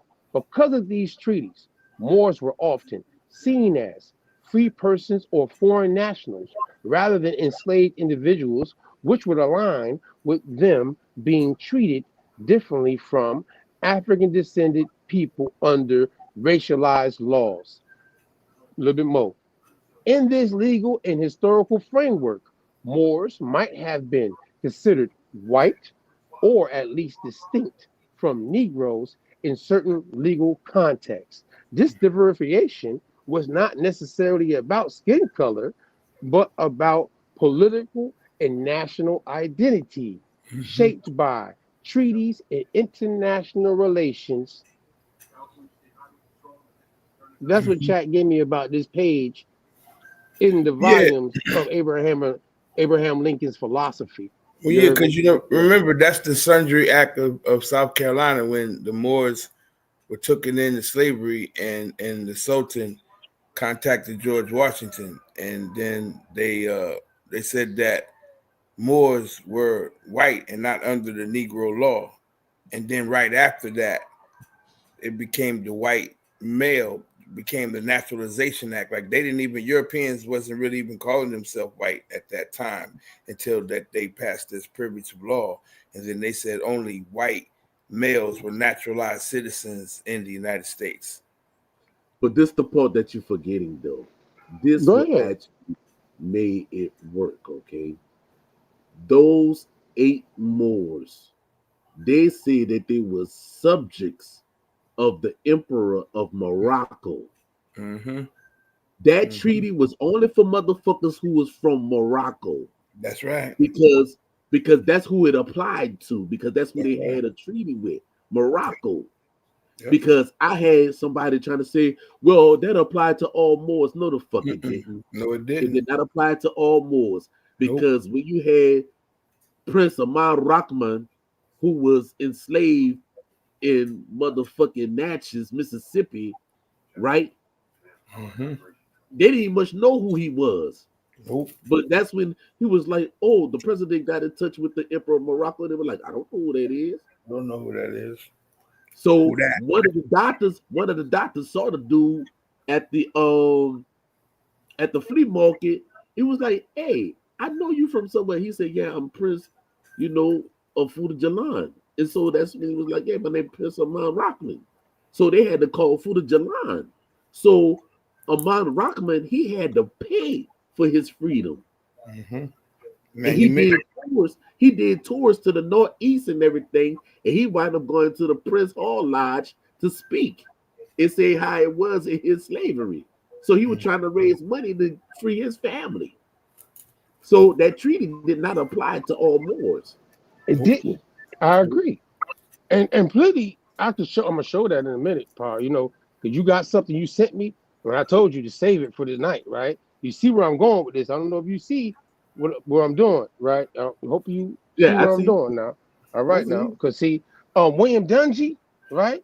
In the time frame when Abraham Lincoln is representing him, he ain't them Negroes in the South tied to the Seminole Wars or the Negro Wars, which is still going on when Abraham Lincoln's actually representing William Dungy in Illinois. What you think about that, Paul? And Wild Man to the T before we go into this next part. You know what I mean? Like, think about that timeline. See, 1854. They didn't settle the treaties with the Seminole Wars the Third Seminole War, or what they like to call the Gullah War, even, right? Or the Negro War, even, right? With the president at that time, until after this case with Dred Scott and William Dungy. So this is a group of people that's labeled Negroes who are going by indigenous terms, loosely, right? But Maroon, shout out to my Maroons out there. They are not underneath the jurisdiction yet, or still have not integrated or assimilated or accepted, you know what I mean, based off their territories yet. And Abraham Lincoln is representing a whole another person being called a Negro, right? You see where I'm going, Pop? Right. And he's not a Negro. He's a Moorish Portuguese immigrant. Feel me? But then you got Dred Scott, who's going from a pro-slave state to a free state. In his case, he's not like William Dungy. These are different groups of people that are labeled Negro in the system. He said he was African descent.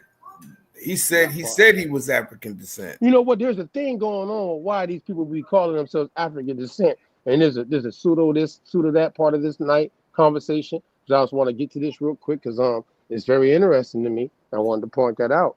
You know what I mean? No jive turkey here tonight, right? Jewish Indian theory. They actually have this, and you can Google it, y'all, if you didn't know. Brown University. We've done this the video on the brother's name. I'm sorry, I can't remember right now. That did the lecture at Brown University. I know my last name Brown. Don't get mad at me, right? But at the same time, I mean, it can't happen. It's called Brown University. I'm gonna show you after the fact. It says, I don't like using Wikipedia, but this is a Google thing you can Google if you don't know about it, right? Get your Google on type shit, right? Jewish Indian theory, or Hebraic Indian theory, or Jewish American Indian theory. It says is erroneous idea that some or all the lost tribes of Israel had traveled to the Americas, and that all or some of the indigenous people of the Americas are of Israelite descent, or were influenced by and still lost Jewish populations. The theory was popular in the late 17th century and had lasting legacy through the influence of the Moor belief. Pseudo this and pseudo that. What you think about that, Pa, before I show my next joint? The last part I heard you say it about the Mormons, right?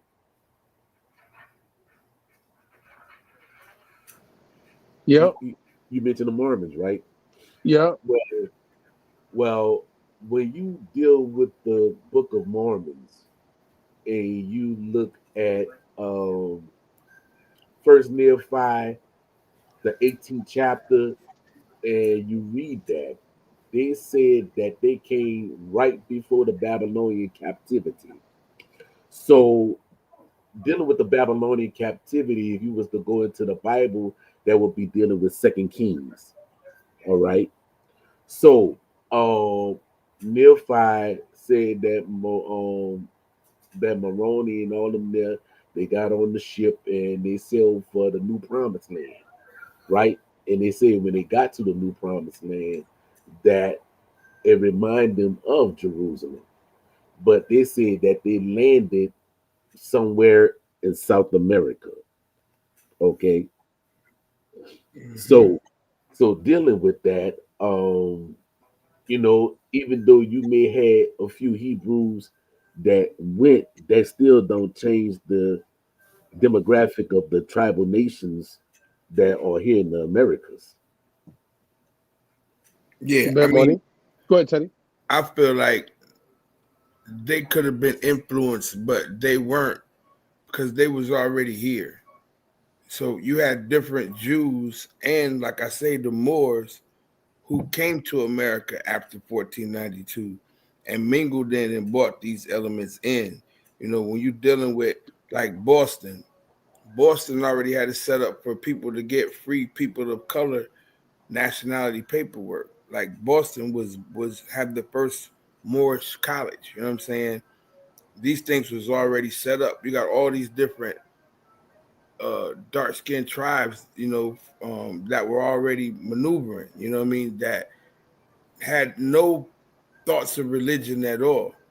But these different people that's coming to America, are bringing in these different inscriptions, and then they're, as the indigenous people of America were very peaceful. They were very tolerant.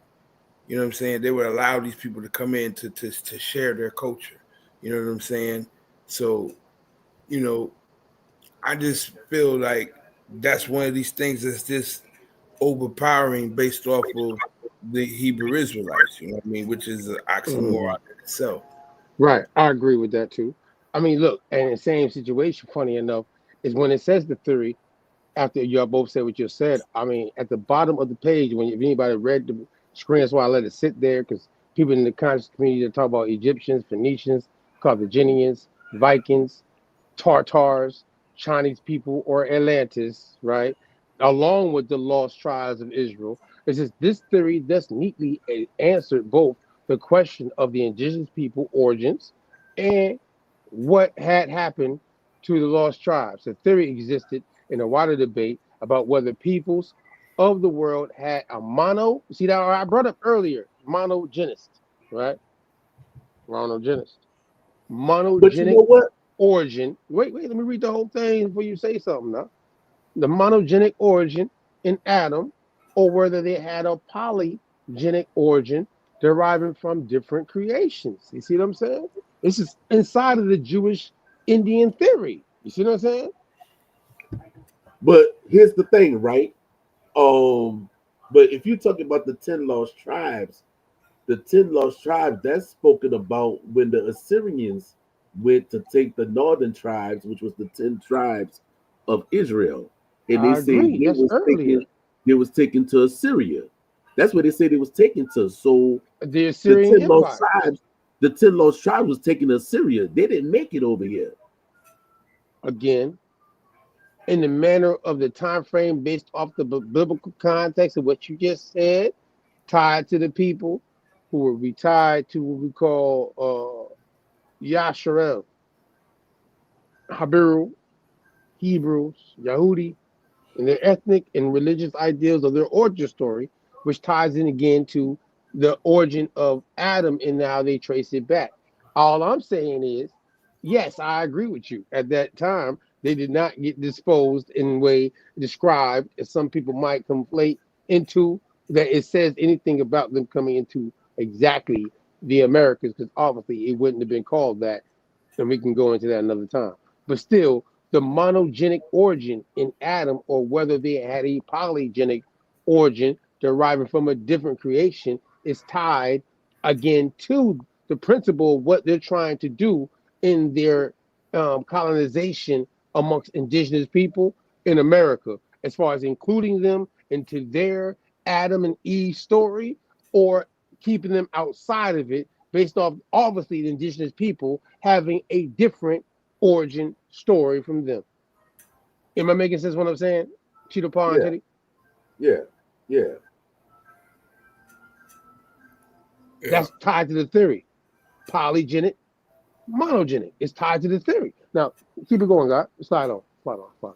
I just want to make sure that was there. I found that, and I'm like, I got to point that out, because that's tied to this Jewish Indian theory, the whole monogenic, and you know what I mean? And, you know, I want to make sure that's out there, pseudo this and pseudo that, because Jews in America, and I want to make sure I'm going to just skate through this real quick. Jewish Indians, the 10 lost tribes of Israel. And again, we've done the video on it, but here's the source for you, just in case you think the YouTube is, no, this is from Brown University, EDU. No, slide down, bro. Look, wait, matter of fact, give him that. I'm going to give him that right there. I ain't gonna do that to him. Go back up, because we're going to slide over the rest of them real fast. But this right here where it says, no, there, that paragraph. I want that paragraph. Yeah, right there. I want that paragraph in between. Right there.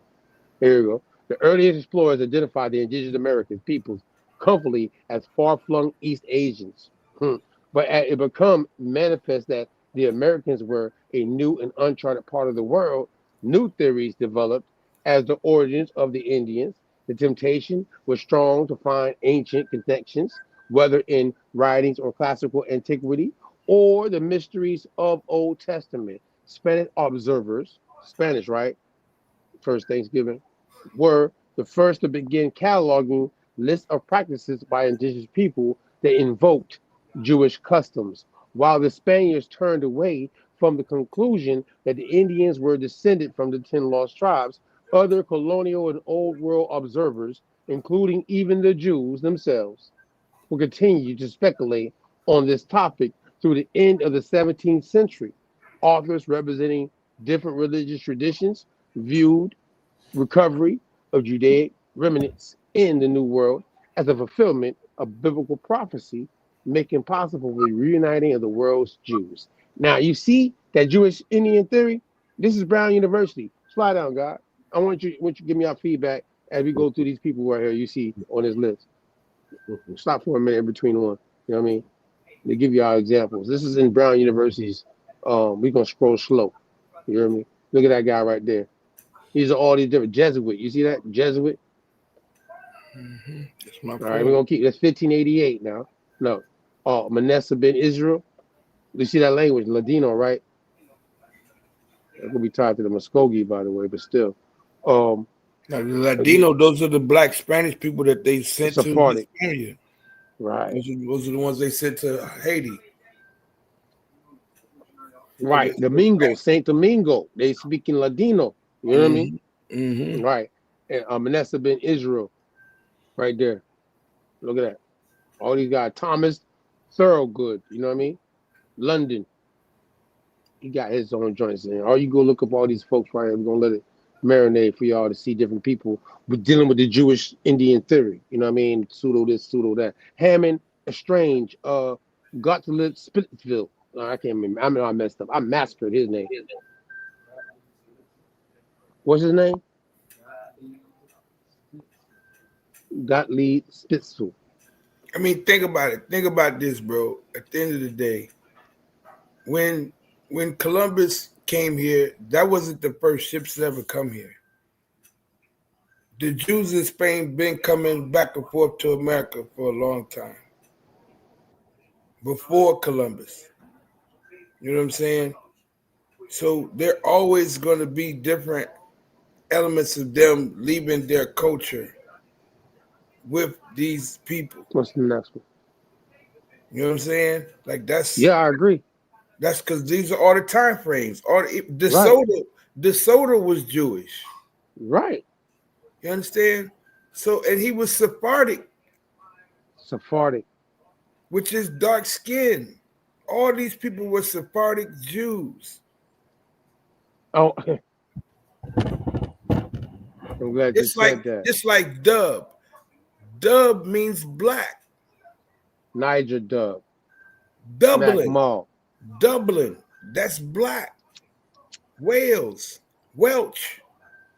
Norman. You know what I'm saying? So it's like you got to understand all these different terminology are still dark, like Sparta. All these different terminologies are meaning dark. So we can't, it's just like Jew. What is a Jew? What really is a Jew? It's not a nationality. So what's a Jew? Well, it's the ethnicity tied to the biblical time frame of an origin story tied to a group of people and what they went through, right? And they definitely are being called Niger and Simon a church. Paul, I seen you going in on this on Facebook. Yes, I see you in your eyes in the sky. Yes, Paul, I see you. I mean, yes, I'm because hey, we got about 30 minutes on us right now. No, I was looking at something. Get to this real quick, as you know what you're saying. You know what I mean? Pseudo this and pseudo that. I'm seeing my team getting beat, but that's something. Okay, you're watching the football. Your 49ers getting beat. They get that ass. Okay, you gotta keep it real. Playing. You gotta keep it real though. I ain't gonna lie to you. We real niggas and we ain't gonna lie. You getting your ass whooped. It's cool. You get admitted. See, I know you real. Yeah. I ain't mad at you for that. You know what I'm saying? Hey, look though, Pa. But you hear what we saying though, Pa. Right? Yeah, I hear what you're saying. All right, now look now. Cause I seen you on Facebook, Pa. That's why when you sent it to me, because we get into that part. We at the end of this joint, we going segment. I wanted to go it that way. I hope people will catching on through the pseudo this part of things, conversation as I highlight things that we've already talked about. But in this pseudo this, we get into this part. Now look, America, 18th century, 19th century, right, God? 1875? That's 19th century? I want to make sure y'all don't get me mad at me because I'll be messing that century shit up, right? 1875 would be the 19th century, right? The Zionist Temple of 1875 for orphans and widows. All right. Now we showed Buddy before. Look at his hairstyle. I'm talking about Buddy on some shit. You heard me? Now look. That's him. That's him. Bishop. This is Bishop. All right. The Moor's trading post is a function of the Zion Church of Evangelical Association, which was ordained by Bishop John Jameson Moore on November 12, 1875 in Philadelphia County, Pennsylvania, for the purpose of taking care of orphans and widows. The church currently does business as the Zion Church of 1875, the Zionist Temple of Ecclesiastical Association, Zionist Temple of 1875, and by other names. Whatever, y'all might know them by, right? Here we go. Check it out, though. It's going to give you a little hint. Highlights from the life of Bishop John Jameson Moore. Look where it says right after that, Paul. And the AME Zion Church denomination, right? Look who involved. Bishop Moore was born 1804, baptized by his father, John Moore, and was named Benjamin at birth and all that good stuff right there, right? Benjamin Moore, mother and all that right there. In Maryland, I tell you that right there. This is Bishop Moore produced 8-generation lineage, Moorish clerics that followed his crypto Jew, Judaism, Hebrew, Israelite ways to this day. It's going up to 2020, right? This is Bishop Moore was touched by the Holy Ghost in 1833. Look now, right after that, started first denominational church tied to what we call the African Methodist Episcopal Zionist West Church. You heard? All right. Of Mississippi. And the second black church in the state of California. Church had library and a Sabbath school with 50 pupils. Now, this is history, right? The AME Zion Church connected to abolitionist ideology, and the church members included Harriet Tubman, Frederick Douglass, Paul Robertson, family, and Sojourner Truth. Look, Marcus Garvey spoke at an AME Zion Church in Washington, D.C. You hear me now? The Zion Church broke away from the Methodists, which is also called the African Methodist Episcopal Church, right? Due to racism. And what most people don't know is they was also the ones that helped founded the Indian school, which became known as the HBCUs. That's a fact. That's a fact. That's a fact. Because they were mixed with these people by this time frame. And these people who are mixed are going to these situations. Teddy, I mean, they start the timeline of American culture, right? Dealing with people that label Negroes, colored, African American, Moorish, you know what I mean, with their creeds. I mean, this is Benjamin Banneker. This is that whole set of people that was considered to be free people of color. You know what I'm saying? And they was Christians. You know, like I got family members who came over what would be considered to be pilgrims that came into Virginia. They were black, but they were Christian when they came into America. You know what I mean? Like you could choose what religion you're going to be in, but that ain't your ethnicity. That ain't your ancestral. You see what I'm saying? So like I say once again, what is a Jew? You know? I mean, Yahudi wise, it'll be somebody that's one with God. But as far as the kingdom goes, you know, that's a whole nother thing. See what I'm saying? A Muslim is one who submits to God. So that's still the same person to me. You understand? So we got to get away from the titles because it is what it is. You know, the jury were considered to be the Jews were considered to be the shining ones. The Jews were considered to be the ones that was in the mystery schools teaching. You see what I'm saying? These were the ones with the knowledge, you know? And so at that point, now these people studied this information and now regurgitated it back for themselves as being the people of us. And they look just like us. They got their beards. You know, they mimic us, bro. I want to go into this though. Pa, it's on you, right? This is the short you showed on Facebook, Pa. Show it. Because of the fact that, as I just read about Bishop Moore, I can't not acknowledge that he's not a historical person, and the fact that he's going with the term Moorish tied to the Ecclesiastical Association, to the AME, going west of the Mississippi in that time frame. In the same standpoint, I don't hear most people that's tied to call today Moorish Americans, who obviously acknowledge Noble Drew Ali as their prophet, acknowledge the people tied to the AME, Zionist Church, or the Moorish Zionist Church. You know what I mean? That would be influenced from that time frame. You feel what I'm saying, Pop? And at the same time of that, the fact that the Moorish people that are historically tied to these things originally still were tied to crypto Jews. Pop? Huh. Am I lying about that, or is that example I showed? Yeah, you're not. So in this link, though, you showed this Christopher Allen Jackson Bay. Do you remember this? I want you to, because it's on you. You know what I mean? Like dealing with the whole Noble Drew Ali situation that happened and how he got. Can you want to explain this? Because I know we ain't gonna read the whole thing, but I know you've been discussing this, dealing with the whole. You know what I mean? Oh, Mythbusters, jealousy and lust and all that. Remember? Well, this is one of my partners on Facebook. You heard me, and he did the breakdown about what happened during the time when Noble Drew Ali, Prophet Noble Drew Ali, and how certain things that went down within their society of being Moorish Americans and everything. But there was some things that transpired.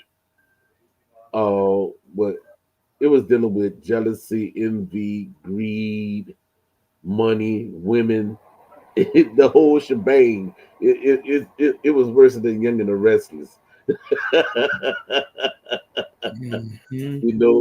But yeah, so he had the ideology that those who was enslaved was Moorish Americans, descendants of Moroccans, born in America, and was trying to get people in them to proclaim their nationality.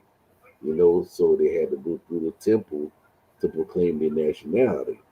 But that was at that time in the early 1900s, but that's all that was in the age of Pisces anyway, around that time. So people believed in things, but now when people start doing their genealogy and research and other things, they find out that they're not Moorish Americans, so that's a whole nother thing within itself right there. I mean, yeah, when I read through it, you know what I'm saying, and it gave some names and some things that I don't think people might not understand with that. But again, as I just showed with the other bishop that was recognized through the ecclesiastical system of the AME, the African Methodist Church, but still obviously delineated himself. Obviously, you know what I mean. They had something in common, that Old Testament and that New Testament, though, which is still going to be tied to what we call Judeo-Christian traditions. Would you disagree with that, Paul and Wild Man Teddy T? No, that's what they tied themselves to. Mm-hmm. Yeah, I'm even going back to the Pilgrims, right? Weren't they not Judeo-Christian, reformist, Protestant people from that time frame? But it was different. It was different. It was different. Like that was the whole thing. All the different people of Europe left because of European persecution. Like the Treaty of Westphalia in the 1600s was all these different people, all the religions was at war. You know what I mean? So when you watch the Catherine of Medici, when the wars when they had against the Protestants, you know what I'm saying? You got the Huguenots, you got all these different elements of people. The Huguenots came into South Carolina, they was black. Certain Protestants was black. You know what I'm saying? So once again, we're using these terms, but they're not just one type of people. They're a mixture of people that are still underneath their religion. Like that's the first thing in the United States. They say, it's separation between church and state. Really, that church is over state. You know what I mean? They wanted to be able to have a element of any elements of religion. Later on, it became more Christian, but in the beginning, it was like we want to be open. Because you had the Angelican Church, you had the Catholic Church, you had this, that. They was like, nah, we just want to, you know. So that was one of the terms that people wanted to be able to come to this land to have free religion.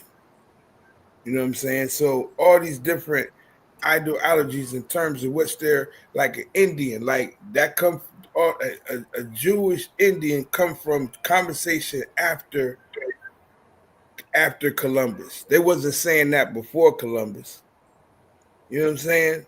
So what was they saying before Columbus? Because the term Indian wasn't used to be described as what we are in America at that time. It's all after the fact. So everything after the fact that's written is written for colonization and white supremacy after the fact. Right. I mean, that's why we know Abraham Lincoln, when he pointed out how he's defending and know the differentiation between the Dred Scott case and William Dungy, Moorish, Negro, however, even if Dred Scott identified himself as an African, right? Associated even maybe with the African Methodist Church at that time, and why they might use the term African in America at that time and be classified still now as a Negro in the jurisdictions, free or enslaved, based on the churches, right? But there's other people like William Dungy who's not tied to them churches, who is saying, but I ain't got nothing to do with them people over there that's tied to them churches. And obviously the indigenous people as well, who might be mixing with Negroes, and obviously somebody even like William Dungy. Because William Dungy at the time was married to a white girl. You know what I'm talking about? Think about this: the same Supreme Court judge that did the Dred Scott decision did the Henry Turner decision too. So he understood the difference. Right, boom. Since you said that, California Supreme Court comes and says, this is time where Jack Forbes got to go with this. And we're almost at the end of this. So I want to like end on that part, dealing with pseudo this and pseudo that, right? Because Jack Forbes threw some lawful things for people to research tied to this mixture of things that we've been talking about. I think that Abraham Lincoln, I think, understood too in the time frame of the invention of the Negro polygenic ideal that Anglo-Saxons wanted to put out. And it said that, you know, in 1854, the same time frame with William Dungy, which is 1855. Is that a coincidence, y'all? I don't think so. 1844, 1845 was when the whole abolitionist. No, 1854. Right, that's when the right whole around the time. That's the abolitionist. That's the Underground Railroad. That's the Republicans. All that was created. All the ideologies created at the same time. All right, so when it says here in 1854, the California State Supreme Court sought to bar all non-Caucasians from equal citizenship and civil rights, the court stated the word black may include all Negroes, but the term Negro does not include all black persons. We are of the opinion that the words white, Negro, mulatto, and black person, whenever they occur in our Constitution, this is doing with the state, by the way, must be taken in their generic sense. That the words black person in the 14th section must be taken as a contra, distinguished from white, and necessary includes all races that, all races other than Caucasian. Slide up, God. You know what I mean? Now, Pete Gainer, and this is in their state. You know what I mean? In their state. Because other states in 1854, like Illinois, is not necessarily moving the same way. William Dungy is not in the same position. Why? Because as we read earlier, when it said that in the 5 states, like Delaware, New Jersey, Boston, Philadelphia, it was 5 states. People like the Moors are tied to the actual constitutions of those states. Not all the states of the colonies at that time, but they are tied to things in the political atmosphere of those areas because of where they were at. I mean, think about it. Influence, you know Mecklenburg, you got Mecklenburg and Charlotte, they black. You know what I'm saying? So, and then Pennsylvania, the Delaware Moors. You know, all these different spots. That's what I said. These black tribes was already there, already operating. They were the ones. Benjamin Franklin was like, how do these savages have such a government where they're so interacted together as different entities, but as one. Like they're the ones who created the whole states to be under a federal element through the Iroquois Confederation. They got that from them. So as they was calling them savages, they was calling them geniuses at the same time because they was trained to think they were savages because that's the only way they could have any type of positioning, because these people were servants like Benjamin Franklin. These guys were masons. These guys were priests. They would be at a Diddy party today because that's what Benjamin Franklin was doing. He was going back and forth to these Turkish bathhouses. You know what I'm saying? So these guys is moving like that. So they like, damn, how could these savages have such a element? And they've been living so long like this. Can we can't do it? And that was their whole conversation with them. That's what really got them motivated. Like, damn, look how long they've been living. And they're savages. You mean we can't do this? You know what I'm saying? Shit. And in the same sense. Wait. What you gonna say? The only thing that they got that dealt with the executive and legislative branch and all that there, but those Europeans that came over, they knew about fucking government because you just said it was Masons. And if you a Mason, you know the first thing that they did, they knew about governments. Okay? They already knew about a motherfucking constitution because they had a constitution from the Grand Lodge of England. You see, it was written constitution. So the Iroquois Confederacy didn't have no written constitution. They had an oral one. But when you read the Constitution, that's strictly Masonic documentation. Yeah, we talk the Constitution, but the formation of how the states and the federal all came from the Iroquois, because they was all separate entities that lived in territories that all worked within the setting. The church, the Roman Catholic like Church, the Holy Empire already had states. That's why it was called the motherfucking East State. Discovery in the Papist Bull. They already had states. Right. They called it East States. So they already knew about governance and everything. They knew that shit already. I mean, we still the Moors still put them together. They knew about it, but they still had to have the Moors had to show them how to do it. The Delaware Moors, the Napi Wars, Benjamin Banneker, they walked them through everything. Yeah, they might have knew about it, but they had to have people to really show them how to do it. I mean, that's how they gonna do that? How they gonna do that when the Moors was the ones that was running the fucking Holy Roman Catholic Empire? You had different sets of Moors. Like we've had this conversation already. A Moor and the Jews, the same thing. A Moor Black or Moor nationality. Right. So you don't think they already knew about governance? What's a Moor? A Moor is just like a Jew. A Moor could be any Moor, Negro, Black or Moor, Swarthy. Right. These are descriptions. Right. All the same. They knew governance already. And guess what? The Indian, as you said that right now, Pa, because these are descriptions. Terms like Moor, Negro, Swarthy, Black or Moor, you know what I mean? These are regional terms tied to languages and areas, but they're still descriptional, which is not technically tied to these dark-skinned people and their nations, their creed, their languages, and areas of where their migrations into the country. America is going into Abraham Lincoln's time frame. But when we get down to the Portuguese first contact, right, it says the possibility that Native Americans were quite commonly called Negroes and very much supported by the Portuguese usage. During the colonial period, Brazilian Indians, that'd be the Mayans, by the way.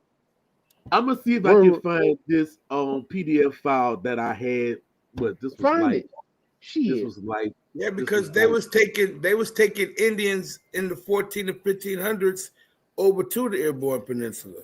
Right. It's saying it right here. We're repeatedly referred to as Negroes or as Negroes de Terra, Negroes of the land. Or they call Negro. They said they knew Negro de Guinea. They knew Negro de Guinea. They knew which Negroes was from the West Africa, and they knew which Negroes was from America. They knew the difference. Yeah, they knew. Come on now. No, Jack Forbes speak Why we about gotta how play with our connection to so Indians, Jews, Moors, at a certain point are all being called Negroes. Negro, because Right. they are. Because they are. Like, what you mean? Because Like, they are. They all dark skinned, the Indian, swarthy the people. Jew, the Moor, Muslim, whatever you want to go into, they're all being Yeah. called by this term, the Portuguese. Right. It's the proof of this. And the Portuguese Pope was Alexander, black. yeah, Pope Alexander said this shit. He said it in his edict. There's a group from Boston. They're all Portuguese. They're called Tavares. They're all Portuguese. You know what I mean? And they live in Boston. A lot of the Portuguese settled in Boston. You understand? Because they were the merchants. They owned the ships. You know? So it's like a merchant. A merchant is a Moor, but it still doesn't explain their ethnicity. You know? So it's like or nationality, right? Or what so their loyalty to what crown they're with. Right. You know So that's why the term, you got your term monogenesis and polygenesis, because the monogenesis comes from a direct bloodline. You know what I'm saying? There's certain of us that come from direct bloodlines. There's other people who come from cultural settings. You know what I'm saying? So that becomes poly. So you got to grow. You're out of your like a Seminole. It's the same thing. Poly is more than one. Like I got more than one wife. We got the poly. You know what I'm saying? So these are people that are gone through different cultures and have groomed themselves, you know. But then you got monogenesis, because to me, Adam and Eve ain't nothing but electromagnetic. That's what all species are made of. Adam being material, Eve is electric. So that's what Adam and Eve represents. Electromagnetic energy. Duality. It's not people at all. These are what we are as a species. Duality of the energies that make up humanity is the plurality of positive and negative. That's what we what you got on that though. You see it there though. Jack Forbes. I'm gonna let you before we get out of here. We're gonna get out of here in 10 minutes. You know what I mean? Yeah, they travel to Europe. They say that they travel to Europe. Yep. Look, and even let you know how it started to become tied because of the Inquisition at the time frame, right? When we put it on our community wall for y'all, they know the requirement to a 1510 is going to be obviously simming up our title that we have for our conversation and panel discussion of pseudo this, pseudo that. That it said in the requirement to that the Indians, the Jews, the Moors, in parentheses it said Muslims, right? And any other sect of group of people would be going through the Inquisition. You know what I mean? Based off their expansion in the New World. And obviously the Indians that did not align with them, especially the ones tied to Brazil. And because see, it's just very interesting when you understand. Think about this. What's happening here. Think about this. You know They don't call do they call the people of Malaysia Indians? Do they call the people of Philippines Indians? Do they call any Eastern Indian people Indians? You know what I'm saying? Like when you look at Melanesia is a perfect example of who we are as a people, as a brand of a name. You know what I mean? So you got from the cohesion to the pygmies to all these different nationalities of sets of people who have been everywhere around the world. They're not Jews. That's just the time frame that they was able to put into the names of, you know, who are the Arabs, who are the Jews, here are the Hebrews, who are the Russians. At one time, all these people were Swarthy. Oh, you went right into it. See, in this joint right here, let me get to, we only got one more clip after this right here.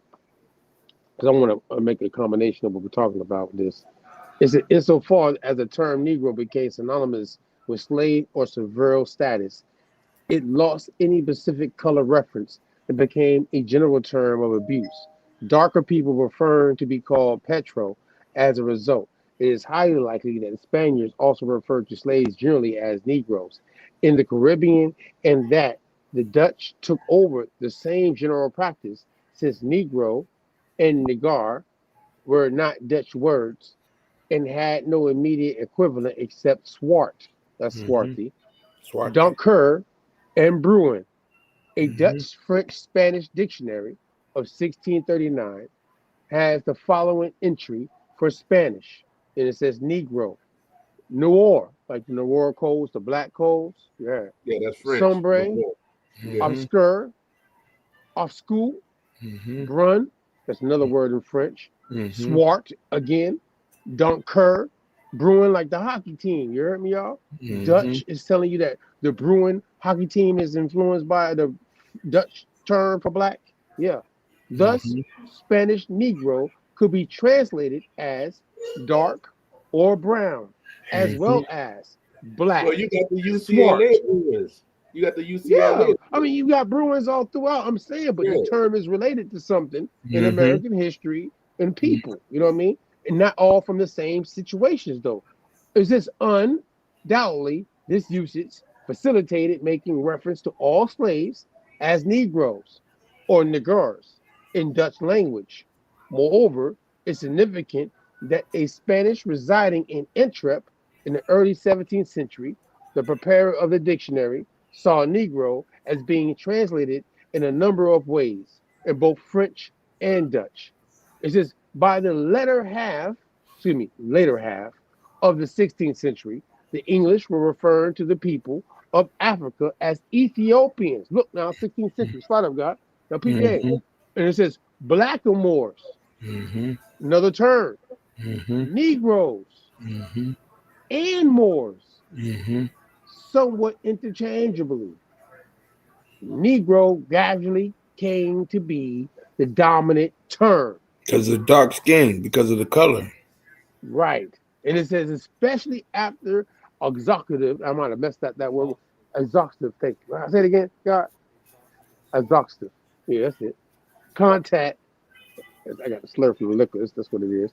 With the Spanish, a little bit more. There's a little bit more on this one. Me almost out of this one. And the Portuguese, what is not clear in extent in which the term Negro is constantly translated as black.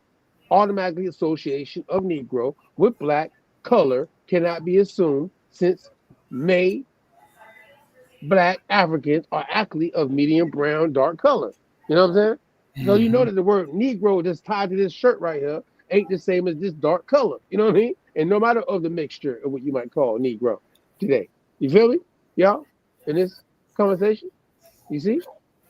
Well, Negro is supposed to be dealing with black was dealing with an inanimate object. Right.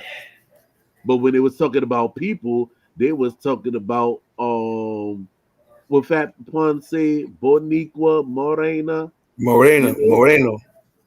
Moreno. Yeah, so it's Moreno for female and Moreno for male. That's black in Spanish. That's really black in Spanish. That's right. That's what I'm saying. It's like African replaced Negro. Think about it. You know what I'm saying? African is the term used for black now. You know, so that's what I'm saying. All these things are titles. African, Jew, they're all titles, but it's no connection to your ancestry or who you are as a species. They're all just titles.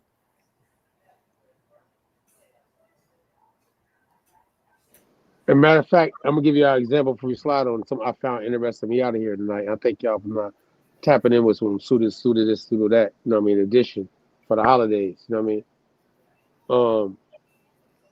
I'm gonna read this one part, we're gonna go into the next joint. Stop right there, God. It's just this was important to him because he wanted to show they had no bona fide land rights or aboriginal title. I want you to let that sink. It says, for our purposes, the interesting point admitted by Young is that the so-called blacks or Negroes were occasionally of tawny and mixed complexion because of American ancestry, and that their customs, personal names, and language were those of native Caribs, like the Caribbean. Still further, Young admitted that they were repeatedly intermarried with American women, like the Indians, Aboriginals. He constantly, refers to them as Negroes nonetheless. When I think about the Caribbean, and we were talking about earlier, Columbus, St. Domingue, first Thanksgiving, right?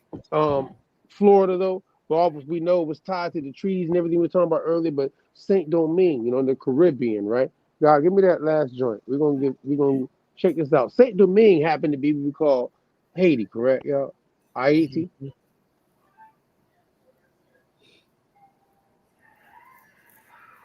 So with this group of people, indigenous army, slide down, God. This is my last thing for the night for y'all to ask me, tell me what you think about this. My thought process now. The indigenous army. Shout out to my dog, Baron P, you know what I mean? My family ties to the Zoes out there from out of Haiti here, IAT, you know what I'm saying? And it says, also known as the Army of Saint Domingue, was the name bestowed to the coalition of anti-slavery. Now, we had anti-slavery in America, like how we show examples of, tied to abolitionism and stuff with Abraham and all that time frame. And it says, and women who fought in the Haitian Revolution in Saint Domingue. Now we call Haiti, Haiti. It said, look, encompassing both black slaves, shout out to my Maroons outside, a Frenchie, that's going to be for what we call freedmen in America, black and mulatto, freedmen. I see people debating about this term freedmen in America too. Alike. They're all together now. The rebels were not officially titled the Army Indigene until 1803. Look again. The rebels, meaning all them people right there that came together, from the mulattoes to the freedmen to the maroons to the Frenchie to the indigenous people. It says titled Army Indigene until after 1803, under the leadership of then General John Quez. How you say the last name, Pete? How you say it? Dessalines? Dessalines? I always mess it up. That's why I ain't gonna push it. You hear me? I ain't gonna. Yeah, Dessalines.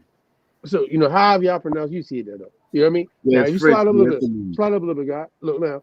This is my example because see, America technically broke away from the British, just like they broke away from the French in 1775, 76, correct? Y'all? Yeah, the 1770 after the French and Indian War. Right. No.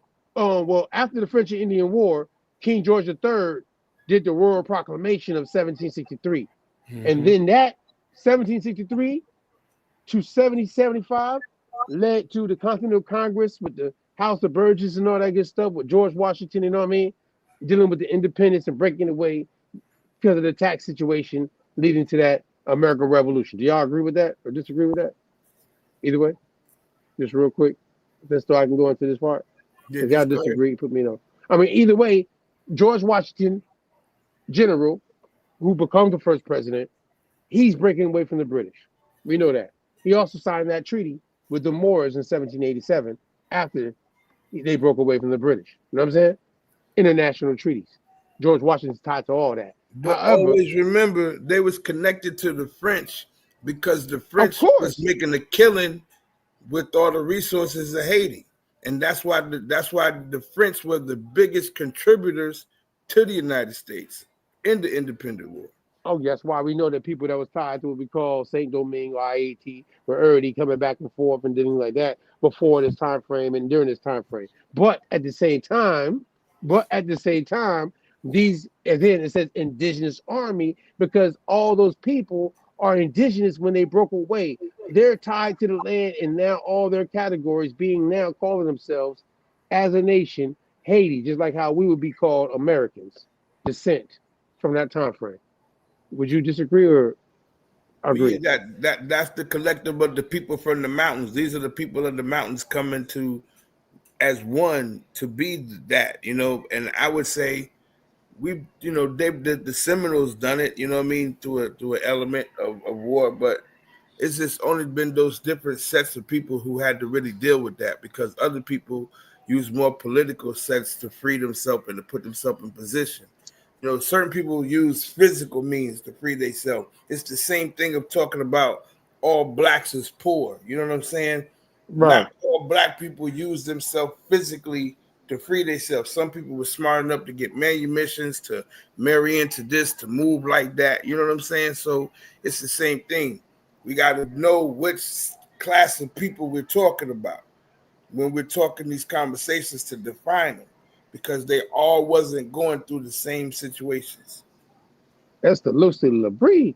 You know what I mean? That's what it said over to the right too. Labrie, like when they say a Frenchie, people don't know that a Frenchie. That's that French word for freedman. You know what I mean? Like, you know what I mean? So in Americas, we use freedman. You know what I mean? And over there, they use the word Frenchie. We've been saying that for a while now. But when you understand that there's a collective class system, right? That's in Haiti, that's similar to what's going on in the Americas during the colonial time frame of these people breaking away from the British or the French, because the French were here, just like the British were here. You know what I'm saying? Just like the Spanish were here. They had colonial laws and certain things tied to code systems, etc. You know what I mean? Yeah, just think about it. Go ahead, you know what I mean? Get a mixture. After the French and Indian War, the French wanted to fight against Europe. So they fought with the colonists because the Indians, they just got beat. So they wanted to fight with them against them, and they wanted to get there because they were their biggest between them and Germany, you know, because that was Benjamin Banneker's maneuver. That's where he was maneuvering that. That's all I got to say for tonight, man. That's my example, because I'm like, how can these people consider indigenous and their mixture and everything, them breaking away, but people in America still trying to fight as if, even with all the things that people did in the wide scope of what we call North America, not be still, even if they felt that they were African Americans in the manner of their whole etymology of the word prefix African today, unfortunately. You know what I mean? But you feel me saying, Paul? Like with all the mixtures, your people were on this land prior to the United States of America being formed, 1776. You know what I'm saying? All those mixtures were here from the first Thanksgiving. You know what I mean?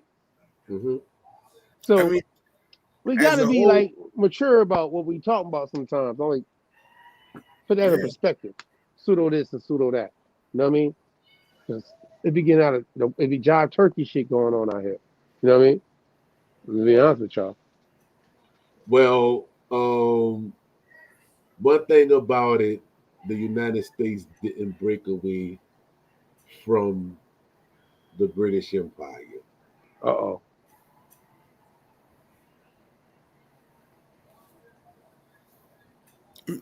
They killed it, man. Y'all there? You know, like for me, you know, United States is a mixture of Kemet, Greek, Roman, England, and Native Americans. Those 5 settings. You know what I'm saying? Kemet with the structure of DC. Greek. How are you gonna say Kemet in Greek and Roman, but not mention the Jews? I mean, just show they got a whole theory about them. Because the Jews ain't a nation of people. But dog, they got code systems tied to them, being tied to regions, so that's how they're using that against them. That they're not tied to the nations in these areas that they've been exiled to. The Jews are all those different people who I just named. But dog, they come into this area still. We're gonna do this again. See, the Jews are all the people who I just named. The Jews are still all the people who I just named. It's like you had the Italian mob, the Jewish mob, and the gay mob in the 70s, and now the LGBTQ has taken the Jewish people from the Jewish mob and Italian mob have become the LGBTQ, which is the gay mob. That's out of context what we're saying though. Either way, we can show if there's the nation of Islam, is Islam a nation? Yeah, but that's what I'm saying. The nation of Islam comes from the nation of Islam is a name. The nation of Islam is a name. It's it's an organization. It's an ecclesiastical organization. It's an organization. We know that it's an organization. Yeah, it's an ecclesiastical organization. Right. We know that it's an organization. Right. So in that manner, the Nation of Islam, which was created by Elijah Muhammad, his son has that. Louis Farrakhan has his own sect. That's the Nation of Islam.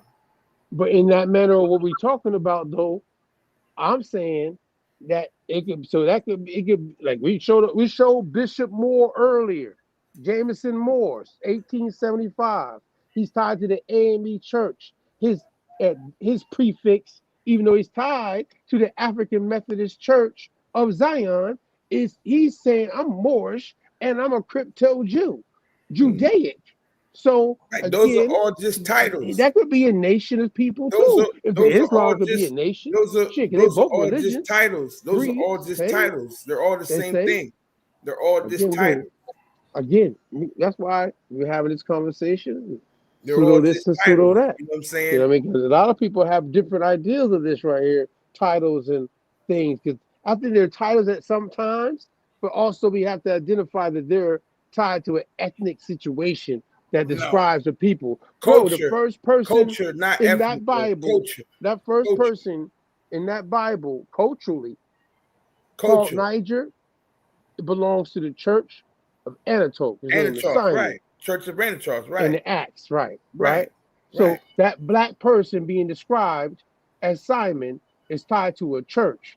He's tied to a culture. He's tied to a creed, his belief system at that time, in the region that he's living in, tied to foreign nationals governing over him at that time, which will be Rome, who's dealing with the cavalry and carrying the cross. He still also, as they say, is a Hebrew who converted through following after the faith of what we call Moran Yahshua HaMashiach in the version of the Anatoch Church. And he's living in what we call North Africa, Cyrene, in Roman territory.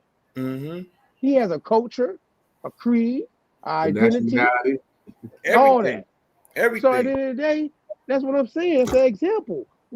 He's still a Jew though, so he's an ethnicity. That's his creed. But that's not. But he became a Christian. He converted from one thing to the next. So, but the Jew ain't the ethnicity though. What is it then? Right. What is it then at that time? The Jew isn't the ethnicity at all. What is it then? The creed? Is it the creed? It's his religion. All right. So when he converted from that creed to the Church of Anatoch, but they're saying the language is Hebrew or Aramaic that these people are speaking at the time. Is that not correlated to his ethnicity and how he's being described as a Niger? Yeah, but you got to go back to the authors once again, bro. What they're doing and what they're going to try to do. Of course, they're going to push their narrative. That's the narrative that they wanted to push. We got to always remember the author and what's the narrative that they're trying to push and for what purpose. Wait a minute.